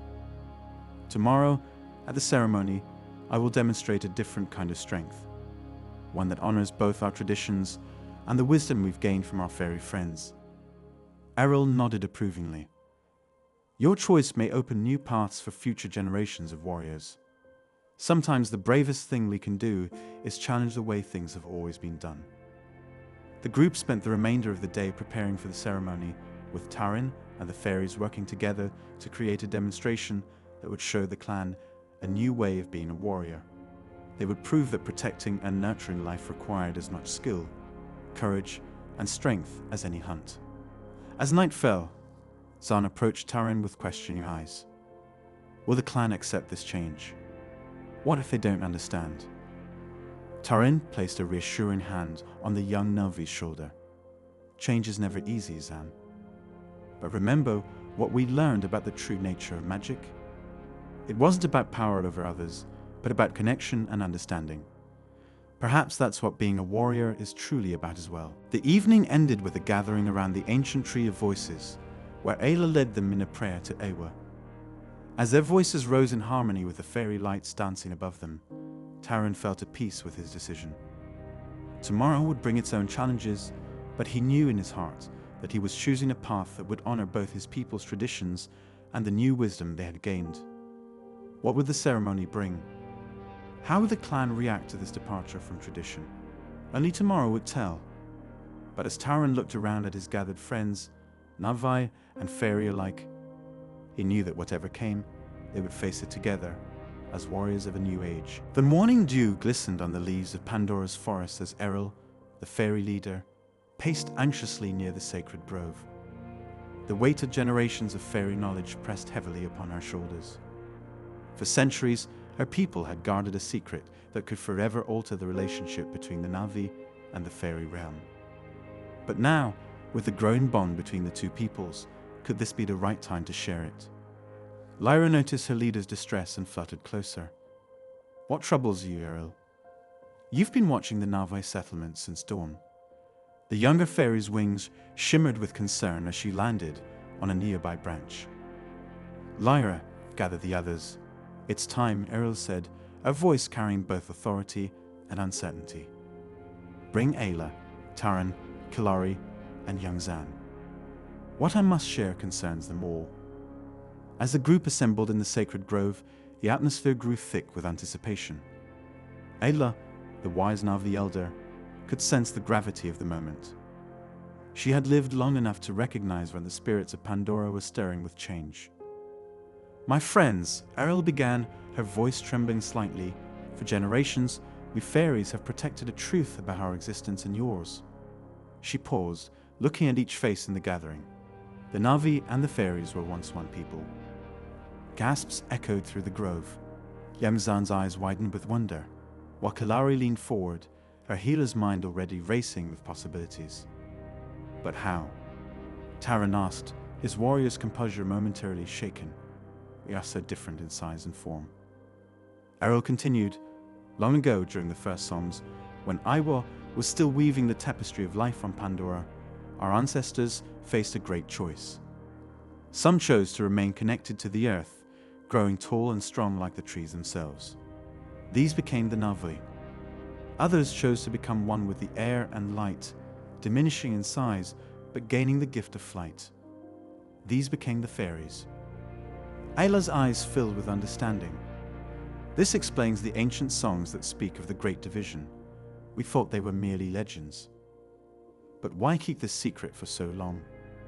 Kilari questioned, her gentle voice filled with curiosity. Errol's wings drooped slightly. The separation caused great pain to both peoples. Over time, we chose to forget rather than face the sorrow. But now, with the threats our world faces, we must remember our shared heritage. Lyra, who had been uncharacteristically quiet, suddenly spoke up. Is this why our magics complement each other so well? Why the Navi's healing songs and our fairy dust work together in perfect harmony? Yes, Errol nodded. And there's more. The ancient texts speak of a power that can only be awakened when both peoples remember their common origin and work as one. Young Zan could barely contain his excitement. What kind of power can help us protect Pandora? The revelation sparked intense discussion among the gathered group. Could this ancient connection be the key to facing the challenges that threatened their world? What other secrets lay hidden in their shared past? As they talked, Taran reflected on his recent choice between Navi traditions and fairy wisdom. Now I understand why choosing between the two felt so wrong. They were never meant to be separate paths. Kalari's eyes lit up with new understanding. This explains why my healing practices improved so dramatically when I began incorporating fairy knowledge. We're not just combining different traditions, we're reuniting ancient wisdom that was always meant to work together. But Ayla, wise in the ways of both peoples, saw the challenges ahead. Knowledge of our shared past is powerful, but it also brings responsibility. How do we share this truth with others who might not be ready to accept it? Errol nodded solemnly. That's why I chose to reveal this secret to you first. Each of you has shown the ability to bridge our worlds. You must help others understand and accept this truth. As the group continued their discussion, questions arose that would shape their future. How would this revelation affect the relationship between the Navi and Fairies? What other ancient powers might they discover together? And most importantly, how would this knowledge help them protect their beloved Pandora? The secret was out, but its full implications were yet to be understood. As the sun began to set, casting long shadows through the sacred grove, one thing was certain: nothing would ever be the same again. The Keeper's secret had been revealed, but it was just the beginning of a new chapter in their shared story. What other mysteries lay hidden in their common past? And how would this newfound knowledge shape their future? As night fell over Pandora, these questions echoed through the minds of all who had gathered in the sacred grove, promising more adventures and discoveries to come. The morning sun cast ethereal rays through Pandora's bioluminescent canopy, creating a dance of light and shadow that seemed to herald a momentous occasion ahead. The air buzzed with anticipation as both Navi and Fairies gathered in the sacred clearing, their hearts beating in unified rhythm with the pulse of Iwa. Ayla stood at the center of the gathering, her weathered hands trembling slightly as she prepared for the ceremony that would forever change the relationship between their peoples. For generations, she began, her voice carrying across the hushed crowd, we have lived as neighbors but separate beings. Today we become family. Lyra fluttered nervously around Taran's head, her wings casting prismatic reflections on his blue skin. Do you think this will really work? She whispered, remembering Errol's revelation from the previous day about the ancient fairy power of binding souls. Taran reached up, offering his palm for Lyra to land. After what Errol shared about the Keeper's secret, how could it not? The ancient texts spoke of this possibility, Navi and Fairies joining in spiritual harmony. The crowd parted as Kalari approached, carrying sacred herbs that would be essential for the ceremony. Her eyes met Errol's, who hovered nearby with an expression of both uncertainty and hope. The fairy leader had taken an enormous risk in sharing their most guarded secret: the ability to forge permanent spiritual bonds across species through an ancient ritual. Young Zan could barely contain his excitement, bouncing on his toes as he watched the preparations. Will we all be able to understand fairy speech after this? He asked eagerly, earning a gentle smile from Kalari. The ceremony isn't about gaining magical powers, young one, she explained, arranging the herbs in a circular pattern. It's about understanding and trust. Remember what Earl told us yesterday. Indeed, everyone remembered. The revelation that fairies possessed the ability to share their essence with other beings had sent ripples through both communities. But it wasn't just about sharing power. It was about sharing hearts, minds, and futures. Errol descended to the center of the clearing, her wings glowing with an intensity never before seen. Before we begin, she announced, her voice carrying a weight of authority, you must all understand what this means. Once the unity dance is complete, our peoples will be forever linked. We will share not just friendship, but destiny itself. A ceremony began with Ayla and Errol joining hands, or rather, Errol's tiny hand touching Ayla's finger. They began to move in a slow, circular pattern, their movements mirroring the eternal dance of Pandora's moons. One by one, others joined them. Taran with Lyra, Kalari with several fairy healers, and Zan with young fairy warriors. As they danced, something extraordinary began to happen. The very air seemed to shimmer with energy. The sacred herbs released their essence, creating swirling patterns of light that entwined the dancers. Each step, each movement, brought them closer together in spirit. Lyra felt it first, a sudden rush of understanding as Taran's thoughts and feelings became clear to her, not just as words but as pure emotion. It's working, she exclaimed, her wings glowing brighter with joy. The dance continued, growing more intricate as the participants moved in perfect harmony. Navai and fairies alike found themselves sharing memories, dreams, and hopes. Zan gasped as he suddenly understood the fairy language as if he'd known it all his life. Kalari felt ancient healing knowledge flow into her consciousness, gifts freely given by her fairy counterparts. But it wasn't just about sharing knowledge. As the ceremony reached its peak, both species began to understand something profound. They were no longer two peoples sharing a world, but one family bound by something deeper than blood or magic. Ayla's voice rose above the magical display. Do you feel it? This is what Iwa has always wanted for us. Unity in diversity, strength in difference. The ceremony concluded as the first stars appeared in the evening sky, but its effects were permanent and far-reaching. Navai and fairies found they could communicate without words, sense each other's presence across great distances, and share their unique abilities in times of need. As the gathering began to disperse, Errol approached Ayla with tears in her eyes. For centuries we kept this secret, fearing it would be misused. But now I see, this was always our destiny. Taran, still holding Lyra in his palm, looked out at the transformed community. What happens now? He asked, though he could already feel the answer through their new bond. Now, Lyra replied, her wings glowing with renewed purpose. We truly begin our journey together. There will be challenges ahead, but we'll face them as one. The Unity Dance had done more than just bind two species. It had opened a new chapter in the history of Pandora. As the participants returned to their homes that night, they carried with them not just the memory of the ceremony, but a piece of each other's essence. A permanent reminder that on this magical world, differences could become strengths, and strangers could become family. But even as they celebrated their new bond, questions lingered in the air. What new adventures awaited this unified community? How would their combined strengths face the challenges ahead? And what other secrets of Pandora remained to be discovered by this newly forged family? Deep within the bioluminescent forests of Pandora, an unprecedented storm was brewing. Not just any storm, but one that seemed to pulse with an otherworldly energy, threatening both the Navai and fairy realms. The usually peaceful connection between the two worlds was being tested in ways none had experienced before. Ayla stood at the edge of Humtree's highest branch, her weathered face creased with concern as she watched the peculiar purple lightning dance across the darkening sky. Something is different about this storm, she whispered, her voice carrying to Taran, who stood beside her. The spirits are restless. Lyra, her wings shimmering with an anxious energy, darted between the two Navai. The fairy realm is in chaos too, she reported, her usual playful demeanor replaced with genuine worry. Errol sent me to find you. The barrier between our worlds it's fluctuating.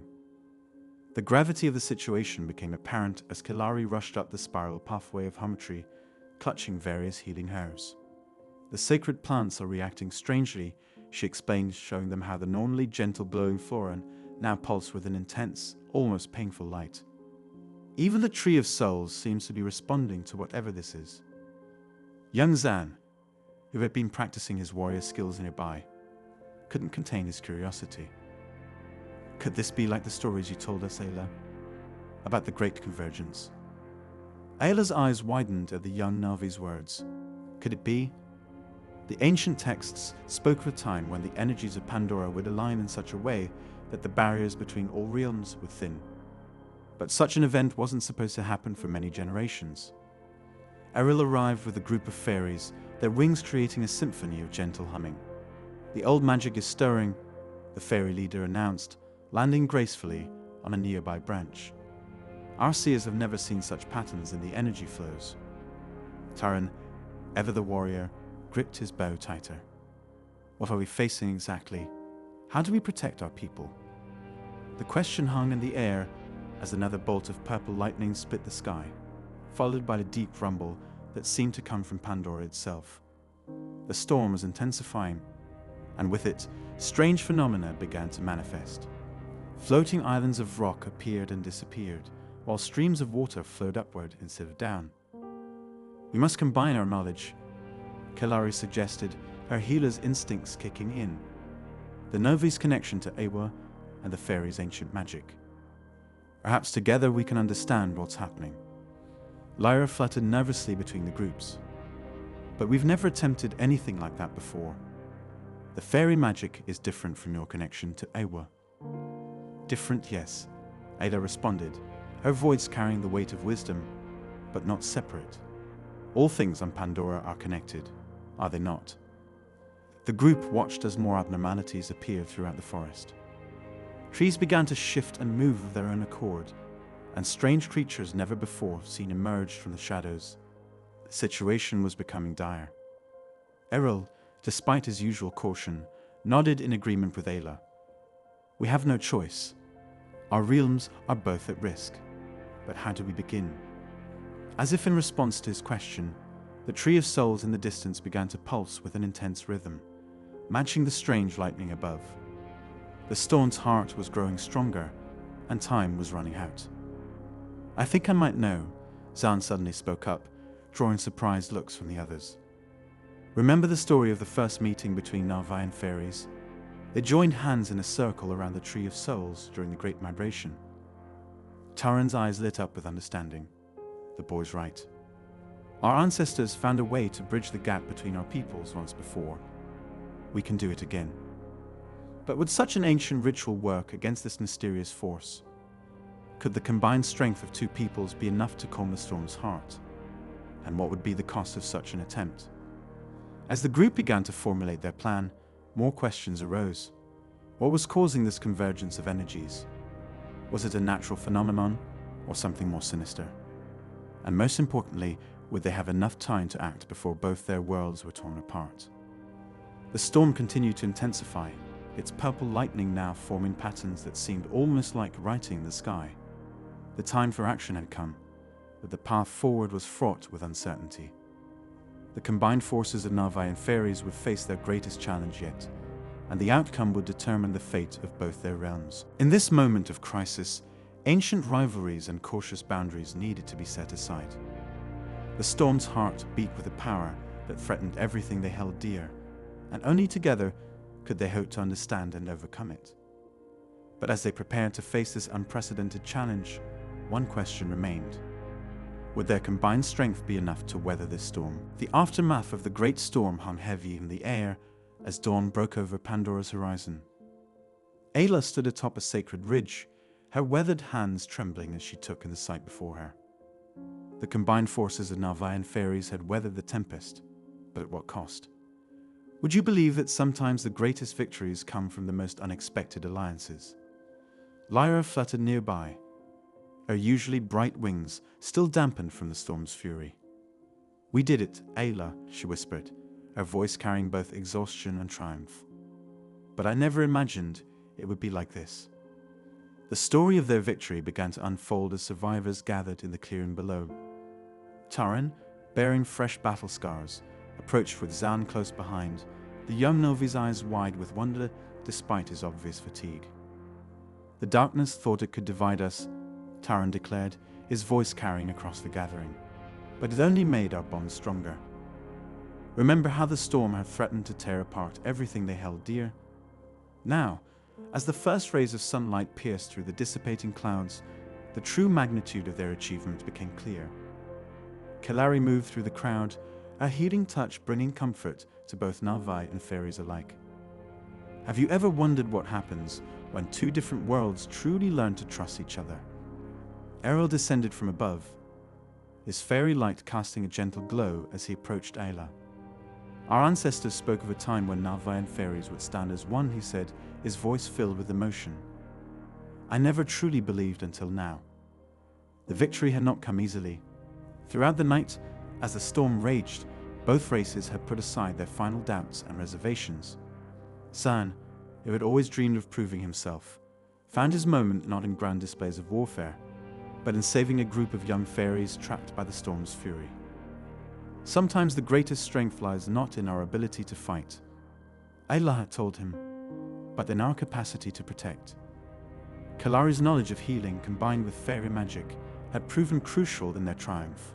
She worked alongside Lyra, their different methods complementing each other in ways nobody had foreseen. The storm taught us that our differences are not weaknesses. Kalari reflected, treating a wounded fairy's wing. They are the very thing that makes us strong. But what made this victory truly remarkable?